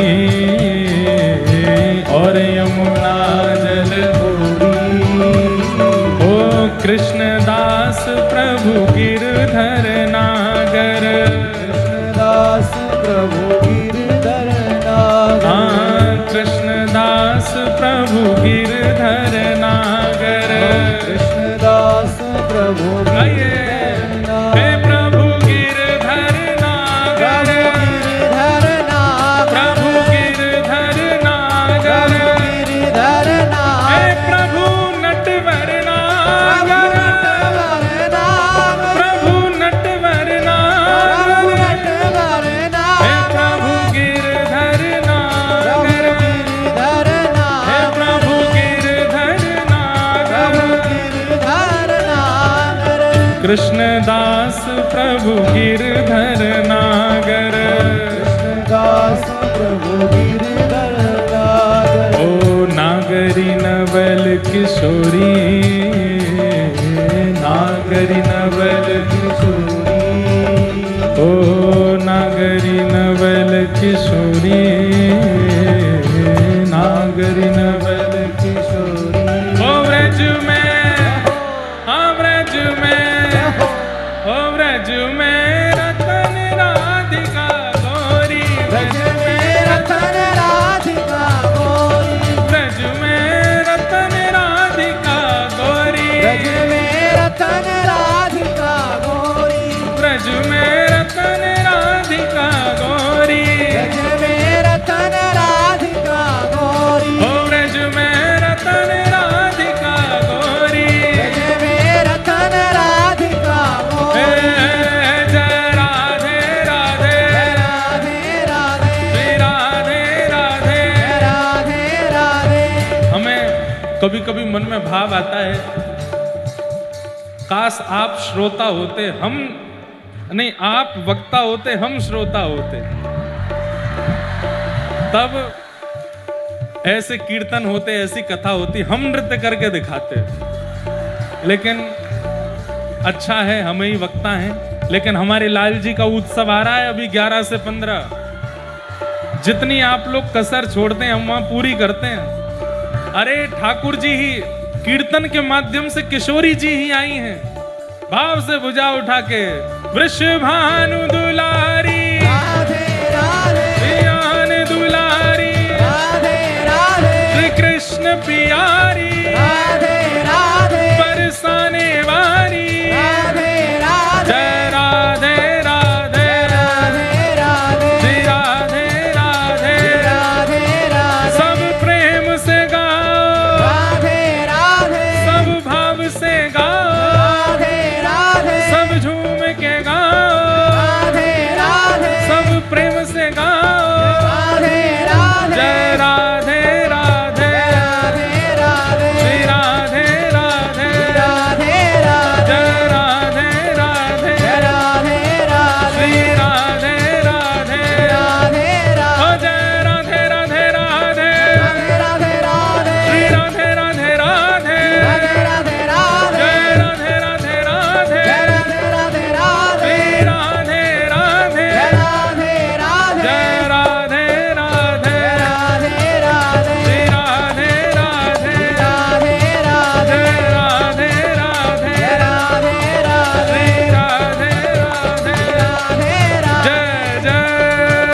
वृषभानु दुलारी की, जय वृषभानु के जमाई की, जय पूछरी के लौटा की। हो प्यारे, क्या बात है बंसी बारे, शाबाश। विराज जाओ, सब लोग बैठो, जय हो। तो त्रिभुवन कमनम तमाल वर्णम रविकर गौरवरांबरम दधाने वपुरल ककुला वृताननाब्जम विजय सखे रतिरस्तु मेन वद्या। भीष्म पितामह कह रहे हैं मेरी बेटी को तो नाथ आप प्रिय हो, मेरी मति को आप प्रिय हो, कृपा करके इसे स्वीकार करो, इसे अंगीकार करो। भीष्म पितामह ने इस प्रकार अपनी मति को ठाकुर जी के चरणों में अर्पित किया। तत्पश्चात पितामह ठाकुर जी में उत्तरायण का समय होते ही विलीन हो गए और भगवान अब आज्ञा लेकर के सब पांडवों से कहकर के द्वारिका को प्रस्थान कर गए। उत्तरा के गर्भस्थ शिशु बालक ने जन्म लिया, जो कि जिनका नाम परीक्षित पड़ा। धीरे धीरे वो बालक बड़े हुए। एक दिन द्वारिका से समाचार लेकर के अर्जुन आए और उन्होंने आकर के बताया कि श्री द्वारिकाधीश कृष्ण अपनी लीला पूरी करके प्रस्थान कर गए हैं। श्री द्वारिकाधीश अपनी लीला विश्राम करके चले गए हैं। ये खबर पाते ही पांडव स्वर्गारोहण को प्रस्थान कर गए और परीक्षित को राज्य गद्दी पर बिठा गए। जिनकी कृपा से हमें सब कुछ प्राप्त है, जब वे ही इस धराधाम से लीला पूरी करके चले गए, तो अब हम यहां कैसे विराजें। और सब पांडव स्वर्गारोहण को चले गए। परीक्षित को राजा बना गए। धीरे धीरे परीक्षित बड़े हुए। एक दिन उन्हें कलयुग मिला और उस कलयुग को मारने का प्रयास तो किया, लेकिन शरण में आकर के उसने प्रार्थना की मुझे कुछ स्थान दे दीजिए। और परीक्षित जी महाराज ने उसे 4 स्थान प्रदान किए। द्यूतम पानम स्त्रियः सूना, लेकिन पुनश्च याचमानाय जात रूप मदात प्रभो। पुनः याचना करने पर 5वां स्थान उसको अनीति से कमाया गया धन। 5 स्थान कौन कौन से हैं? सबसे पहला द्यूतम, जुआ। दूसरा स्थान पानम, अपनी जिह्वा पर मद्य या मांस का सेवन या फिर किसी भी अनर्गल वस्तु का सेवन। पर स्त्री पर पुरुष का संग। द्यूतम पानम स्त्रियः सूना यानी कि हिंसा, लड़ाई झगड़ा, कलेश, मारपीट आदि इन सब। और 5वां स्थान बिना मेहनत के कमाया गया धन। मैं बहुत बार इन 5 पर विस्तार से कह चुका हूं। ये 5 स्थान प्रदान किए। राजा परीक्षित अपने ही तहखाने का एक मुकुट निकाल करके सिर पर धारण करते हैं, जो कि जरासंध से पांडव जीत के लाए थे। एक क्षण के लिए भी अगर जिस वस्तु पर आपका अधिकार नहीं है उसको आप अपने जीवन में आश्रय देते हैं, तो वह वस्तु भी कलयुग को जन्म दे देती है। जिस वस्तु पर आपका अधिकार नहीं, जो वस्तु आपकी नहीं, उसे भी अपने जीवन में आश्रय मत दीजिए, जीवन में उसको स्वीकार मत कीजिए, नहीं तो वो वस्तु भी कलयुग को जन्म दे देगी। राजा परीक्षित ने केवल देखने के लिए कि ये मुकुट मेरे सिर पर कैसा लगेगा, जैसे ही पहन करके दर्पण में स्वयं को देखा, इतना ही चाहिए कलयुग को आने के लिए। कलयुग प्रविष्ट हो गया। और कलयुग जब जीवन में आता है तो सबसे पहला काम क्या होता है? भक्त अपराध, वैष्णव अपराध, संत अपराध और धाम तीर्थ निवास करने वालों का अपराध, ये सब अपराध आपसे बनने लगते हैं। अपराध कैसे बनते हैं? आप किसी भक्त को माला करते हुए देखोगे तो आपको लगेगा पाखंड है। कोई कथा सुनने जा रहा है तो बोले भाई बुढ़ापे में जाना चाहिए, अभी से काहे को लगे पड़े। कहां जा रहे हो? बोले परिक्रमा करने जा रहे हैं। बोले तुम ही घिस के आओ भैया। ऐसे जो ये छोटे छोटे जो आप हंसी मजाक भी कर देते हैं ना किसी वैष्णव की, ये कलयुग का ही प्रारंभ है आपके जीवन में। भक्त अपराध, वैष्णव अपराध, संत अपराध, इनसे कलयुग का प्रारंभ होता है। कई बार हमसे ये हो जाता है, हमसे मतलब हमारी कथा में ही लोग बाग बैठे हैं, बड़े बूढ़े लोग बैठे हैं कथा में, अब कुछ कह रहे हैं कथा में, तो वो आपस में ही चर्चा करते हैं, जी हमें समझाएंगे, कितनी आयु है इनकी, खुद तो इतने से हैं, हम इतने जीवन जी करके ये हमको बताएंगे। ऐसी बात भी आ जाती है। यहां से नीचे हमारा खूब करते रहो, लेकिन यहां जब बैठ के कुछ कहें तो वो समझना है, सुनना है। उसके प्रति अपराध बुद्धि यदि बनती है तो ये कलयुग का प्रभाव है। कलयुग का सबसे पहला प्रारंभ ही यहीं से होता है कि भजन करने वालों के प्रति अपराध बुद्धि बनती है, उनके प्रति हंसी आना, मजाक बनाना, ये सब बनता है। तो राजा परीक्षित पांडवों के वंशधर, और सबसे बड़ी बात वो हैं जिनकी भगवान गर्भ में जाके रक्षा करते हैं, वो परीक्षित राजा। जैसे ही दूसरा मुकुट धारण किया, मन इतना विकृत हो गया कि वन में गए, आखेट को वन में गए थे, जलपान की इच्छा हुई, तभी एक शमिक ऋषि के आश्रम पर पहुंचे। वहां त्रातक समाधि में ऋषि बैठे थे। समाधि में व्यक्ति बैठा होता है तो उसे पता नहीं चलता कौन क्या कह गया, क्या कर गया। तभी राजा परीक्षित ने कहा, ऋषिवर, आपके द्वार पर एक छत्र सम्राट चक्रवर्ती राजा परीक्षित खड़ा है। स्वयं ही बोल रहे हैं अपनी बात। कलयुग का यह भी प्रभाव है कि अपने गुण परिचय स्वयं ही बताने लग जाते हैं। एक होता है कि अपना परिचय देना, परिचय देना भी वैष्णवों को सीखना चाहिए। जैसे आप किसी ऊंची पदवी पर हो, आप किसी नए व्यक्ति से मिले तो कैसे परिचय दे रहे हो, फलाने फलाने संगठन का मैं महामंत्री, उसका ये यहाँ नगर का उद्योगपति सेठ, मेरा नाम ये, आपको प्रणाम करता हूं। वैष्णव अपना परिचय कैसे देता है, दासानुदास, दासों का दास, ठाकुर जी का दास, आपके चरणों का किंकर, मैं आपको प्रणाम करता हूं। वो अपनी योग्यता श्रेष्ठता नहीं बताता।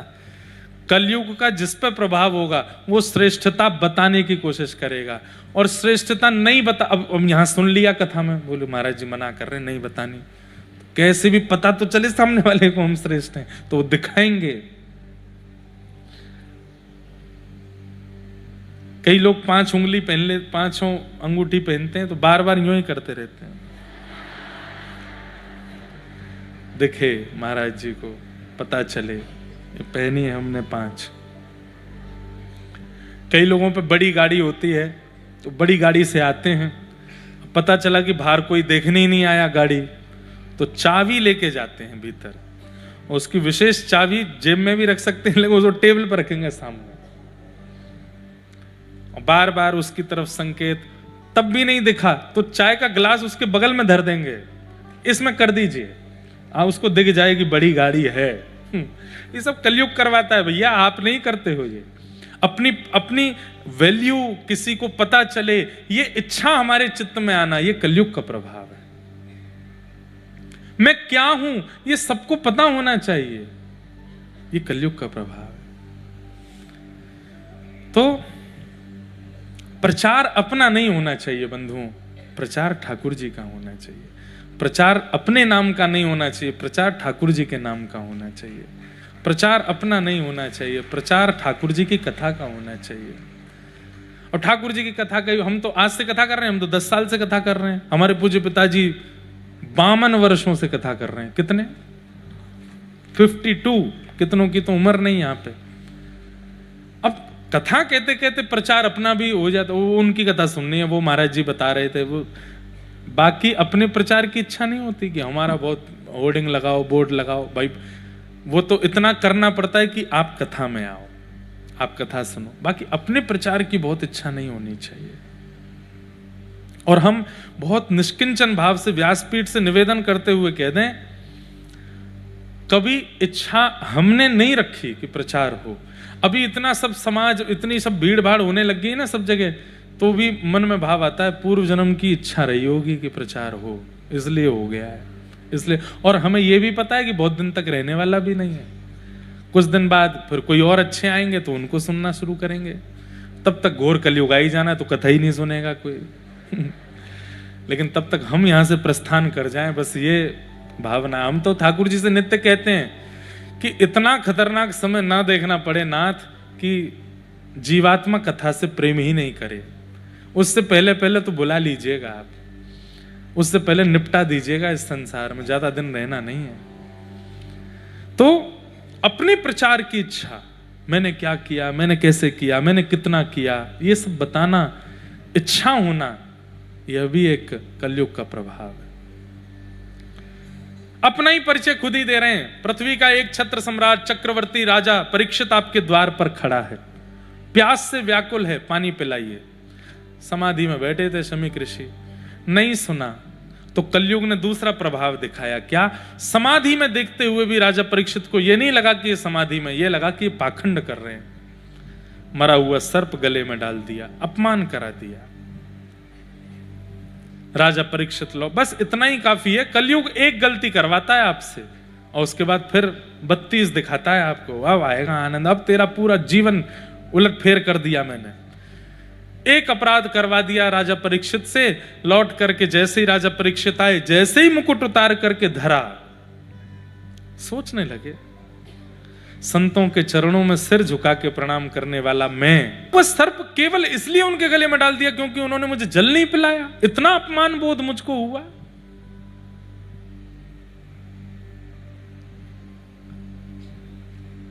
वहां शमीक ऋषि की जब आंख खुली तो सामने बेटा बैठा था, उसका नाम था श्रृंगी, वो रो रहा था। उन्होंने कहा रो क्यों रहे हो? बोले आपके गले में मरा हुआ बेवजह डाल दिया सर्प परीक्षित ने।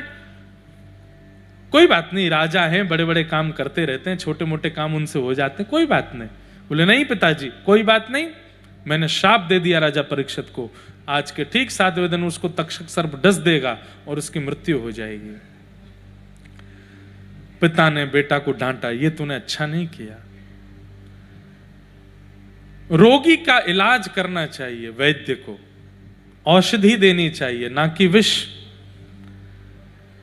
अगर कोई व्यक्ति संत है, कोई व्यक्ति साधु है, कोई व्यक्ति कथा वक्ता है, कोई व्यक्ति वैष्णव है, तो एक प्रकार का वो वैद्य है। उसका अधिकार है कि सामने वाले के रोग को दूर करने वाली औषधि देवे, ना कि विष दे करके उसको ही खत्म कर दे। ज्ञान रूपी औषधि। राजा को समझाना चाहिए था, तुमने तो सीधा उसको श्राप दे दिया। अपने गौरमुख शिष्य को बुलाया, बोले जाओ जाकर के राजा परीक्षित को बता दो उसके जीवन के केवल 7 दिन बचे। और यहां गौरमुख शिष्य ने जाकर के जैसे ही राजा परीक्षित को बताया कि आपके जीवन के केवल 7 दिन बचे हैं, अपनी मुक्ति का उपाय खोज लीजिए। राजा परीक्षित ने तुरंत अपने पुत्र को राज्य गद्दी पर बिठाया, स्वयं निकल गए गंगा के तट पर और वहां जाकर के संतों से पूछने लगे, मेरे जीवन के केवल 7 दिन बचे हैं, मुक्ति का उपाय बताइए। सब ऋषियों ने अनेक अनेक बातें बताई, लेकिन कोई भी प्रमाण नहीं दे पाया कि इससे तुम्हारी मुक्ति होगी। तभी उस सभा में आगमन हुआ श्री सुखदेव जी महाराज का कि तत्रा भवद भगवान व्यास पुत्रो यदिच्छया गामटमानो नपेक्ष अलक्षलिंगो निजलावतुष्टो व्रतश्च वालैरवधूतभेष।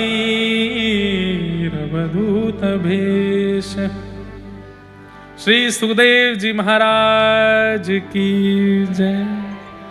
ये वही सुख हैं जिनकी पहले दिन में कथा सुना रहा था। ठाकुर जी स्वयं सुख बन करके किशोरी जी को कृष्ण कृष्ण कृष्ण सुना रहे थे। तभी किशोरी जी ने उस सुख को आज्ञा की कि आप जाकर के पृथ्वी पर भगवान नाम भगवत कथा का प्रचार करो।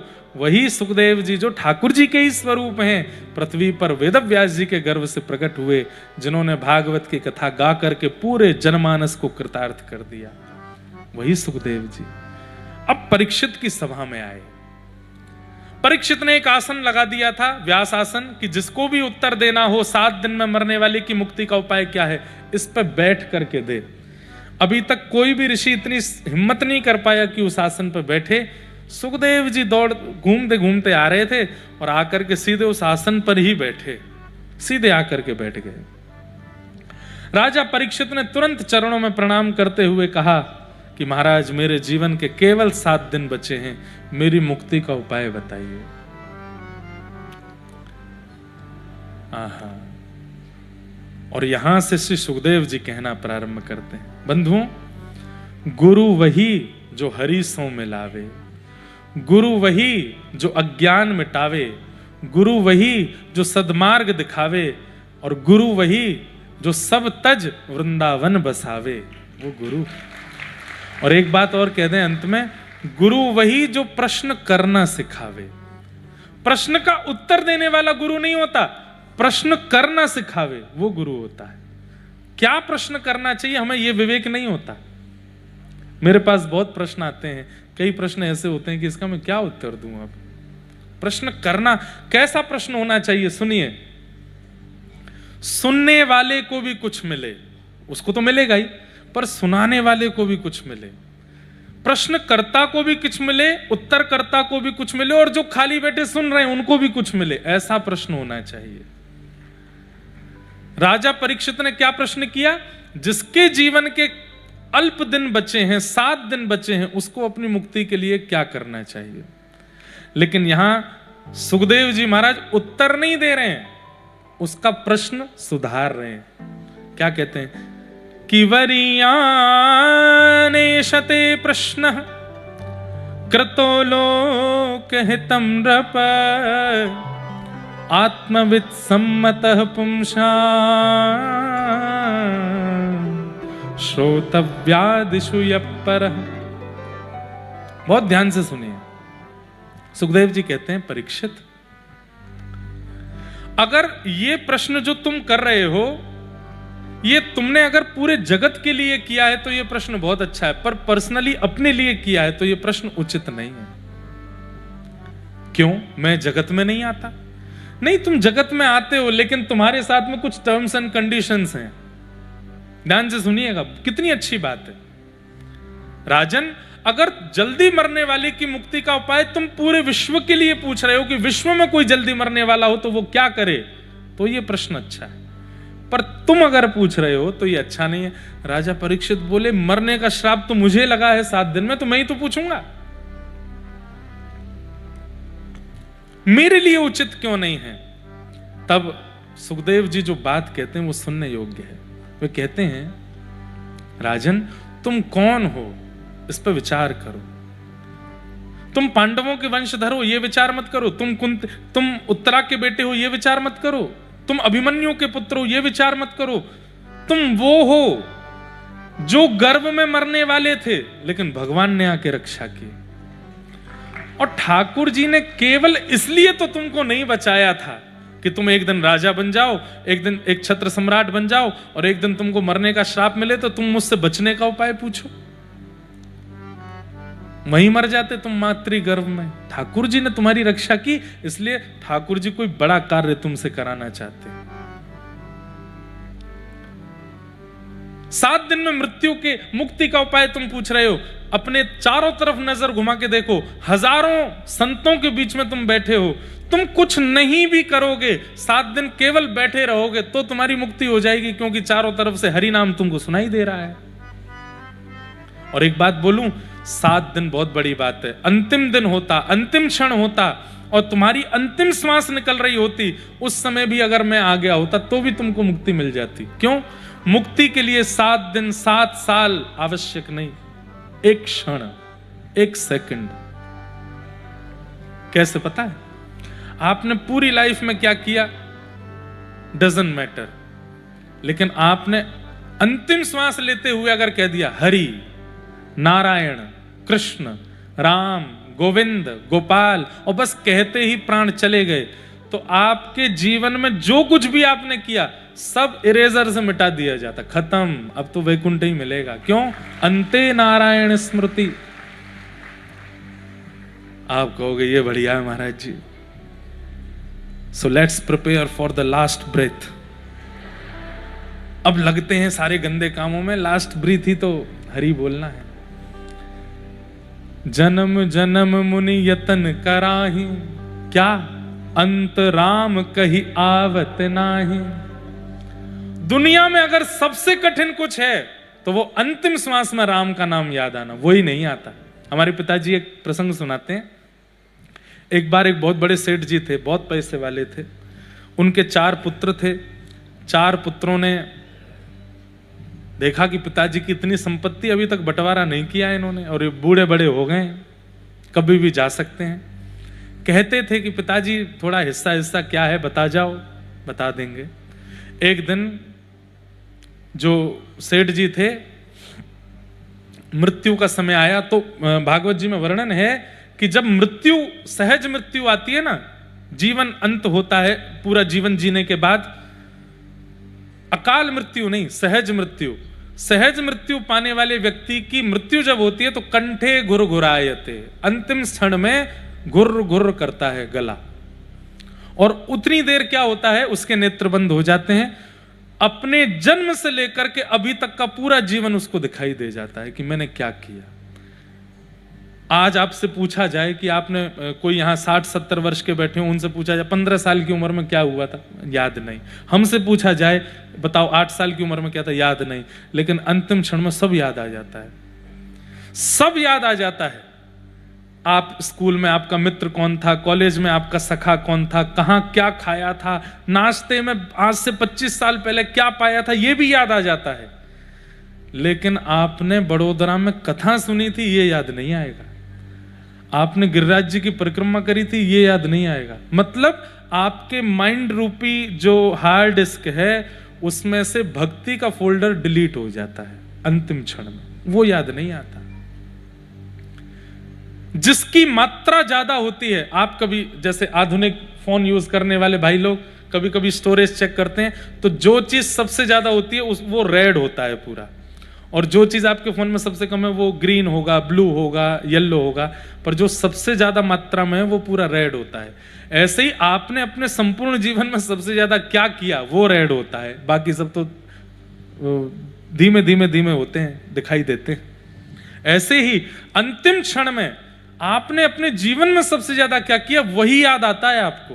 ठाकुर जी का स्मरण नहीं होता, आपको यही याद नहीं आता, और फिर मृत्यु हो जाती है। फिर वो वही जो रेड सेक्शन था वही भोगना पड़ता है। फिर अंत में नारायण का स्मरण हो जाए, ये बहुत मुश्किल है, बहुत मुश्किल। तो वो सेठ जी से उनका अंतिम क्षण आया, कंठ गुर गुर करने लगा, तो बालक सब इकट्ठे हो गए। पिताजी जल्दी बता दीजिए कौन सा कितने किसके पक्ष में है, लेकिन बोल नहीं पावे। तो छोटा बेटा बोला, मेरे पास एक वैद्य जी हैं, उन वैद्य जी के पास एक काढ़ा है, वो ये पिला देंगे तो इनका गला साफ हो जाएगा। पर वो काढ़ा 50-55 हजार रुपए का आता है। तो बड़े भाई बोले 50,000 खर्च होंगे, उसके बाद 5 करोड़ तो मिलेंगे, बुला ला तू वैद्य को।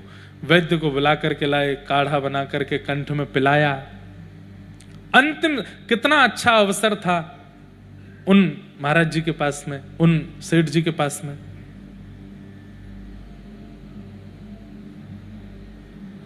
विमान जा रहा है, तो 4 दिन में आज ही जा रहा है।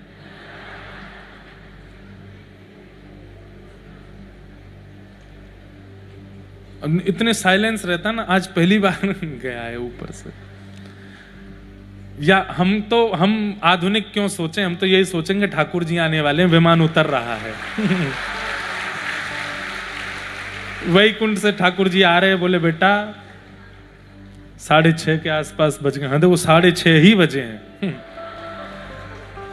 आधे घंटे में हमारा जन्म होना है, हम आके थोड़ा उतर के गेटअप तैयार होंगे अपना।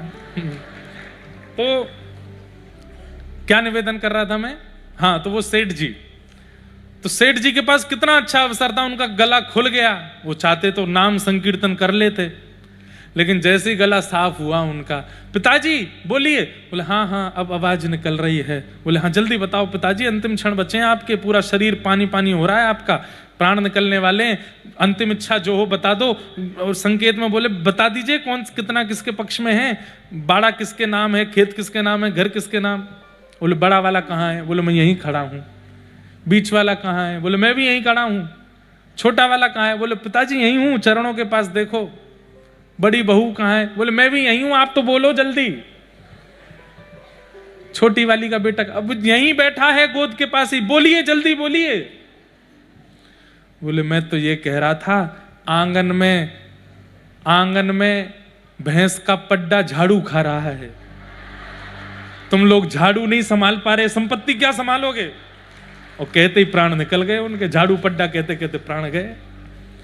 मैं ये कथा क्यों सुना रहा हूं, इतनी बढ़िया अपॉर्चुनिटी मिलने के बाद भी अंत में हरिस्मरण नहीं कर पाए। क्यों?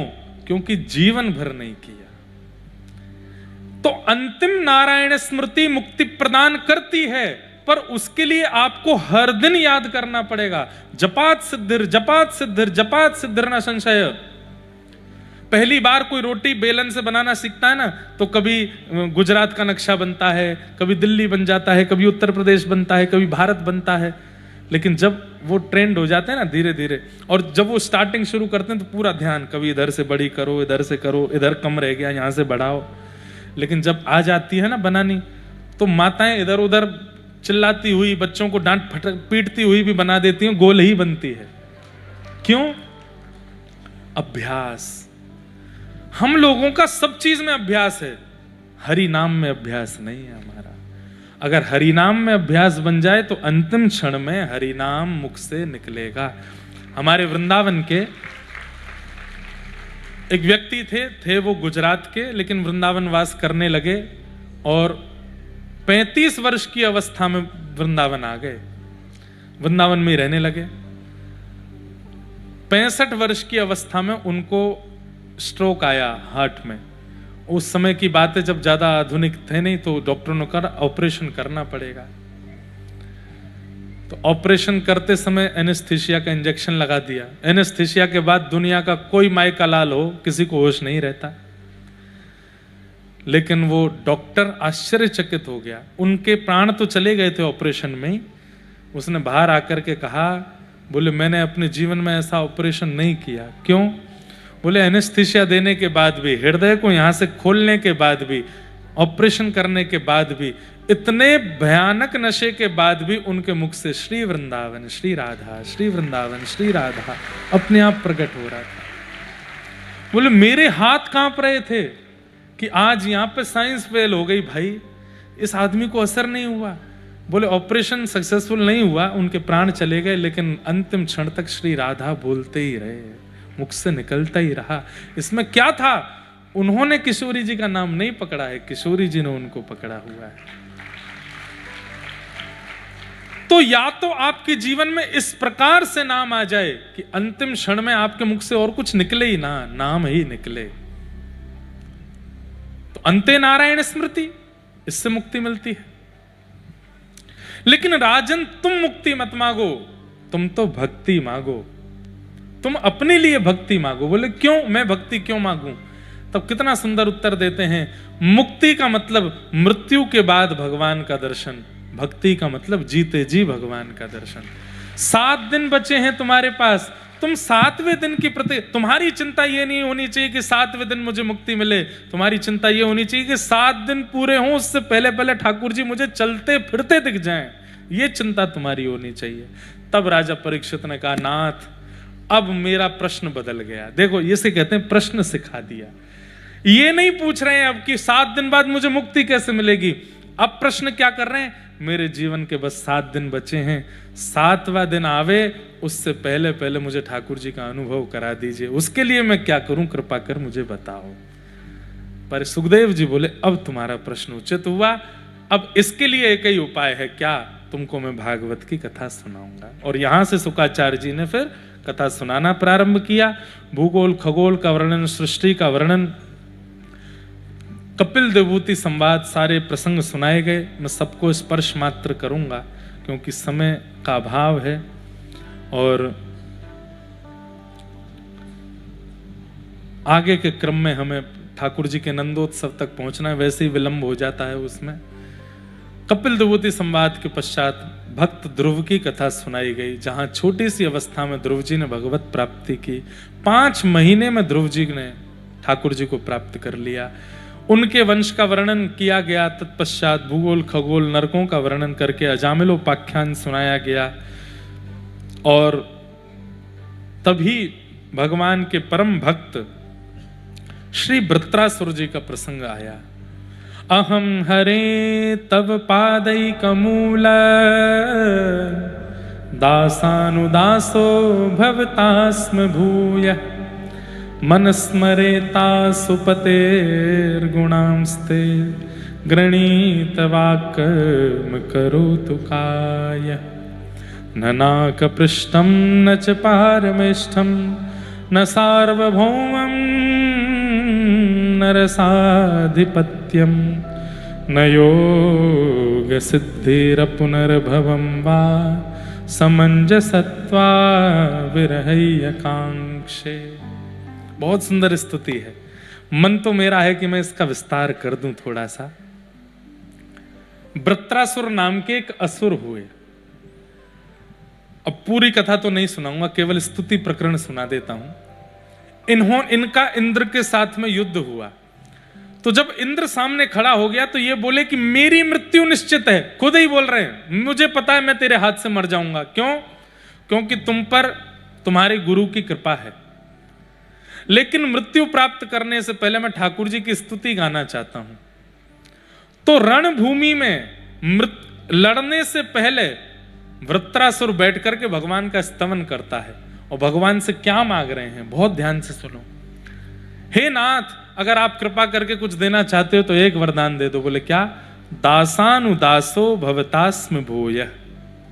मैं आपके चरणों का दास ना बनूं तो आपके चरणों के जो दास हैं, उन दासों के चरणों के जो दास हैं, उन दासों के चरणों के जो दास हैं, उनका मुझे दास बनाओ, ऐसी मुझ पर कृपा कर दो।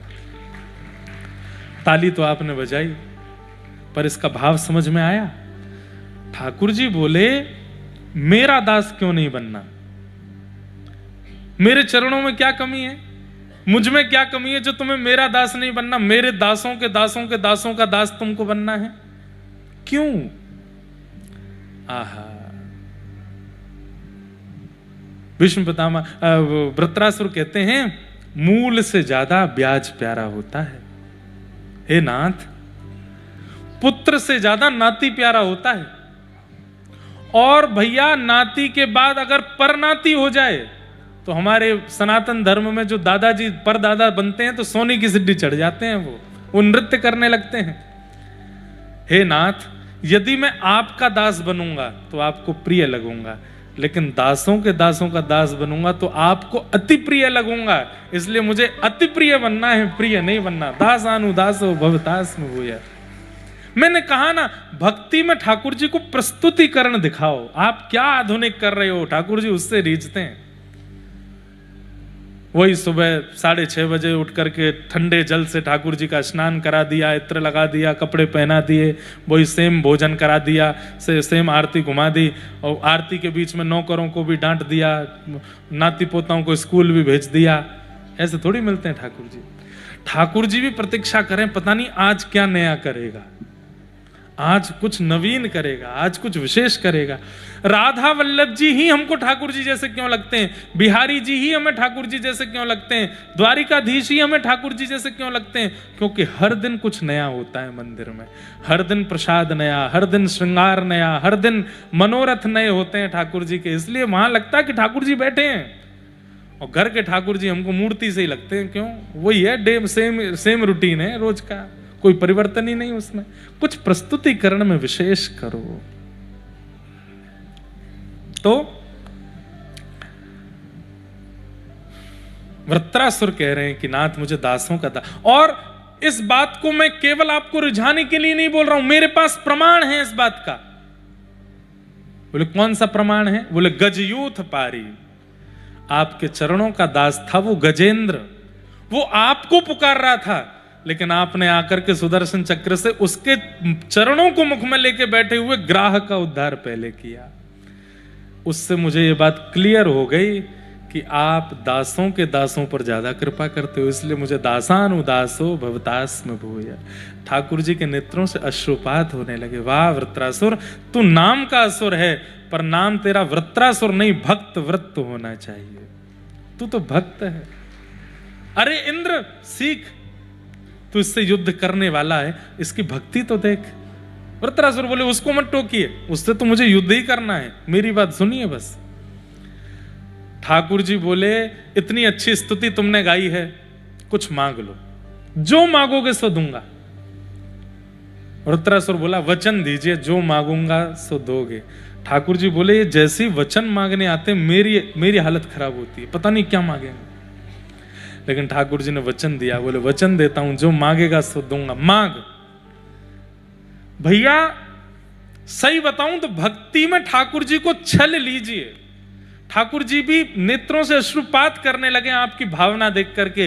वो सीखिए इन भक्तों से, क्या मांग रहा है ठाकुर जी से कि ननाक पृष्ठम न च पारमेष्ठम न सार्वभौमम न रसाधिपत्यम न योग सिद्धिर पुनर्भवम वा समंजसत्वा विरहय्य कांक्षे।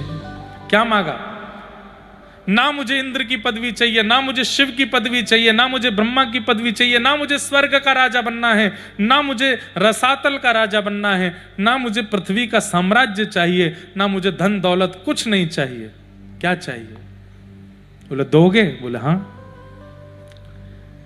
आपकी याद आवे और उस याद में मैं तड़पूं और तड़प करके व्याकुल हो जाऊं, फिर भी आप मिलो ना, ये चाहिए मुझे। तड़पता रहने दो, रोता रहने दो, विलकता रहने दो, परेशान होने दो।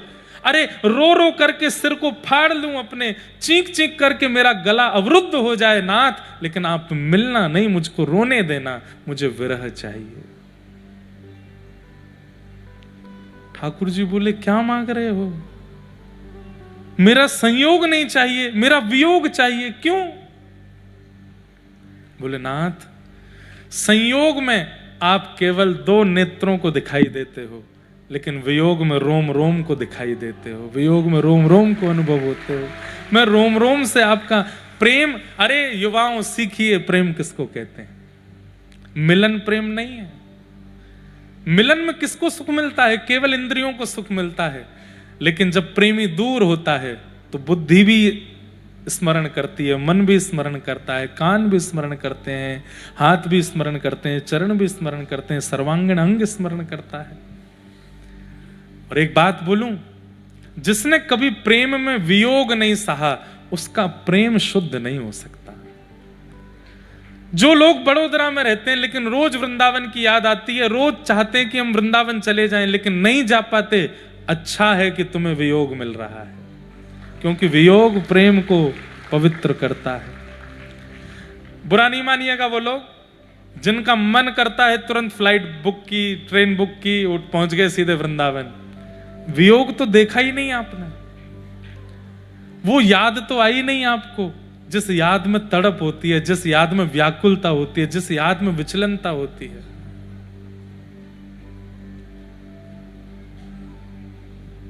मैं एक पद कभी कभी गाता हूं कथा में, तेरे बगैर सवरिया जिया नहीं जाए, तुम आके बाह पकड़ लो तो कोई बात बने, तेरे बगैर सवरिया जिया नहीं जाए, तुम आके बाह पकड़ लो तो कोई बात। हम तो इस पंक्ति में गा रहे हैं कि तुम आके बाह पकड़ लो, लेकिन वृत्रासुर कह रहा है कि मुझे रोने दीजिएगा, मुझे तड़पने दीजिएगा, मुझे मिलिएगा नहीं, क्योंकि मैं जितना तड़पूंगा, जितना याद करूंगा, जितना विरह में रहूंगा, उतनी आपकी याद आएगी। बंधुओं नेत्र बंद कीजिए। अंतिम बार वृंदावन कब गए थे और उस वृंदावन की यात्रा में क्या अनुभव किया था? जो भी अच्छे अनुभव हैं राधा वल्लभ जी के, बिहारी जी के, राधा रमण जी के, यमुना जी के, गिरिराज जी के, रज के, प्रसाद के, सबको अपने चित्त में धारण करो। केवल करताल बजाते हुए मेरे साथ बस ठाकुर जी को याद करते हुए गाओ। तेरे बगैर सवरिया जिया नहीं जाए, तुम आके बाह पकड़ लो तो कोई बात बने। तेरे बगैर सवरिया जिया नहीं जाए, तुम आके बाह पकड़ लो तो कोई बात बने। जहाँ श्री राधा जो संग में रमण करो प्यारे, जहाँ श्री राधा जो संग में रमण करो प्यारे, जहाँ श्री राधा जो संग में रमण करो प्यारे, जहाँ श्री राधा जो संग में रमण करो प्यारे। वो जमुना जी का किनारा, वो जमुना जी का किनारा, वो कुंज है प्यारे, वहीं पे हमको बसा लो तो कोई बात बने। तेरे बगैर सवरिया जिया नहीं जाए, तुम आके बाह पकड़ लो तो कोई बात बने। तेरे बगैर सवरिया।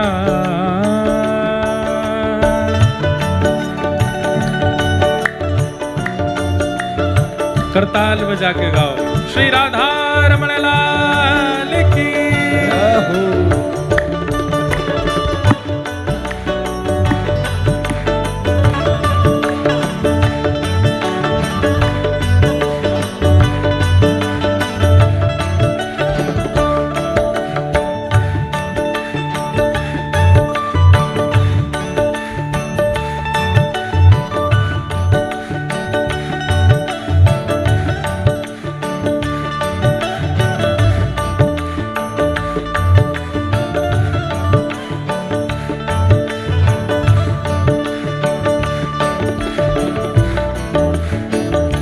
मैं लाऊं फूल तुम्हारे पसंद के प्यारे, मैं लाऊं फूल तुम्हारी पसंद के प्यारे। एक पंक्ति और सुंदर है इस पूरे पद की। पूरा पद तो बहुत बड़ा है, एक पंक्ति और बहुत सुंदर है। क्या? न जाने कौन सी बाकी अदा तुम्हारी है, न जाने कौन सी बाकी अदा तुम्हारी है, न जाने कौन सी बाकी अदा तुम्हारी है, न जाने कौन सी बाकी अदा तुम्हारी है, हजारों लाखों मिटे हैं, हाँ तो कोई बात बने, तो कोई बात बने।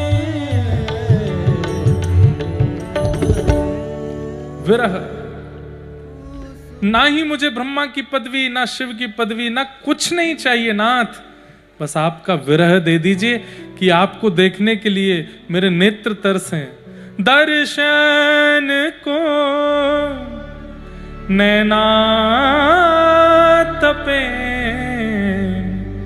वचन सुनन को कान, मिलवे को हियरा तपे, हिय के जीवन प्राण, गोवर्धन वासी सांवरे, गोवर्धन वासी सांवरे। लाल तुम बिन रयो न जाए रे, गोवर्धन वासी सांवरे। अब विरह की बात मैं इसलिए इस प्रसंग को खींचता नहीं क्योंकि फिर मेरे को मैं स्वयं को रोक नहीं पाता हूं। मीराबाई कहती हैं, दरस बिन दुखन लागे ने, दरस बिन दुखन लागे ने, जब से तुम बिछड़े पिय मोह से, जब से तुम बिछड़े पिय मोह से, एक पल आयो ना चैन, एक पल आयो ना, तरस बिन दुखन लागे नैन, तरस बिन दुखन लागे ने। किसको विरह नहीं दिया ठाकुर जी ने। बंधुओं, मीराबाई तो अपना आधा जीवन जीने के बाद गई हैं वृंदावन, तब तक वृंदावन को याद ही करती रही हैं। और इसी के कारण वो मीरा इतनी पवित्र भक्ति वाली है, क्योंकि विरह प्रेम को पवित्र करता है। जहां स्पर्श की इच्छा नहीं है, देखने की इच्छा नहीं है, सुनने की इच्छा नहीं है, मिलने की इच्छा नहीं है, केवल उसकी याद के विरह में रहने की इच्छा है, वही प्रेम को पवित्र करता है। और वृत्तासुर आज ठाकुर जी से कह रहा है कि मुझे वह विरह चाहिए, नाथ कृपा करके देना। ठाकुर जी बोले, विचित्र भक्त है भैया। वृत्रासुर बोला, सुनिए सुनिए सुनिए, किस किस कैटेगरी का विरह चाहिए ये भी सुनते जाइए। कौन सा वाला विरह चाहिए? अजात पच्छ इव मातरम खग, स्तन्यम यथा वत्सतराच्छुधार्था, प्रियं प्रियैव व्युषितं विषन्ना, मनोरविन्दाक्षद्रदीक्षते त्वाम्। अजात पक्ष, जिस प्रकार एक अजात पक्षी जिसके पर अभी चले नहीं, वो अपनी मां के भरोसे घोंसले में बैठा बैठा प्रतीक्षा करता है कब मां आएगी दाना लेके मुझे मेरा पेट भरेगी। तो जिस प्रकार वो अजात पक्षी अपने मां के लिए तड़पता है, वैसे मुझे तड़पना है। ठाकुर जी बोले, चूक गया। क्यों? बोले, जब उसके पर निकल आते हैं तो मां को छोड़ के भाग जाता है वो, तू भी ऐसा ही करेगा। वृत्रासुर बोला, अच्छा सॉरी, थोड़ा चेंज है। बोले, क्या? स्तन्नम यथा वत्सतराच्छुधार्था, जैसे दूध पीने वाला बछड़ा जब मां वन में चरने के लिए जाती है तो वो बछड़ा उछलता रहता है कब मां आएगी। जैसी मां आती दिखती है उछलता है, कूदता है कि अब मैं दूध पीऊंगा। ठाकुर जी बोले, फिर फंस गया। बोले, क्यों? दूध पीते ही पेट भरते ही वो बालक और ज्यादा चंचल हो जाता है। तू भी ऐसे ही करेगा? बोले तीसरी बात सुन लीजिए। बोले क्या? प्रियम प्रियैव व्युषितम विषन्ना। जिस प्रकार परदेश गए हुए प्रियतम की याद में उसकी प्रियतमा रोज चिंतन करती है, अब आएंगे अब आएंगे अब आएंगे, वैसे मैं तड़पना चाहता हूं। ठाकुर जी बोले हाँ ये उचित है। विरह मांग। लेकिन वृत्रासुर कहता मेरी स्तुति में एक बात विशेष है। क्या? विरह मुझे ऐसा दीजिएगा जैसा प्रियतम के परदेश जाने पर प्रियतमा को होता है, पर उस प्रियतमा का प्रियतम लौट के आ जाता है तो विरह खत्म होता। मेरा विरह खत्म ना हो, आप आना ही मत, मुझे पड़े रहने देना। ठाकुर जी सिर पकड़ के बैठे हैं। कैसा भक्त है भाई, जो मिलना ही नहीं चाहता है। वृत्रासुर को ठाकुर जी ने अनुग्रहित किया। वृत्रासुर बोला अब बाद में बात करूंगा, आपसे पहले युद्ध करके अपने प्राण निकलवाऊं। कोई कहता है युद्ध करके प्राण हरण करूं, ये कह रहा प्राण निकलवाऊं। 100 साल तक युद्ध किया इंद्र के साथ, और अंतिम गत्वा जैसे ही इंद्र ने अपने वज्र का प्रहार गले पर किया, सर धड़ से अलग हुआ और दिव्य तेज अंग से प्रकट हुआ, और उस दिव्य तेज को अपने में समाहित करने के लिए स्वयं भगवान नारायण प्रकट हो गए और वृत्रासुर के उस दिव्य तेज को अपने हृदय में धारण कर लिया। ठाकुर जी के नेत्र सजल हो गए ऐसे भक्त को अपने अंदर प्रविष्ट करा करके। 4 प्रकार की मुक्ति हैं, उसमें जो अंतिम मुक्ति है वो यही है कि ठाकुर जी में ही विलीन हो जाते हैं। बोलो भक्तराज श्री व्रत की। ऐसे वृत्रासुर को बारंबार प्रणाम। बताइए हम कहाँ हैं? हम तो मांगने से फुर्सत नहीं ठाकुर जी से, और ये कह रहा है कि मुझे विरह देना, कुछ मत देना। तत्पश्चात भक्त प्रहलाद की कथा आती है। उसके बाद सबने कथा सुनी है, हम बस नंदोत्सव की ओर जल्दी ले चलें।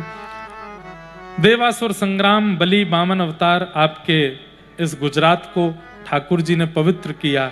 यहाँ पर ठाकुर जी वामन बन करके आए और बलि के यज्ञ में आकर के ठाकुर जी ने 3 पग जमीन मांगी। भृगु कक्ष, जिसे संभवतः भरूच भी बोलते हैं, वही या भृगु कक्ष अलग होगा, मैं कभी दर्शन करने जा नहीं पाया। नर्मदा जी के तट पर समुद्र संगम पर ठाकुर जी वामन बन करके गए और बलि के यहाँ जाकर के 3 पग जमीन मांगी। बलि ने जैसे ही संकल्प लिया, ठाकुर जी विराट हो गए, 2 पग से तीनों लोक नाप लिए और बलि के सिर पर 3रा पग रख करके भगवान ने उसको अनुग्रहित किया। आदि आदि सब प्रसंग यहाँ सुनाए गए। अब 8वें स्कंद 9वें स्कंद में सूर्यवंश के राजाओं की कथा, गंगा जी के अवतरण की कथा और प्रभु श्री राम के अवतरण का प्रसंग सुनाया गया है। सब लोग हाथ जोड़ करके प्रभु श्री राम को प्रणाम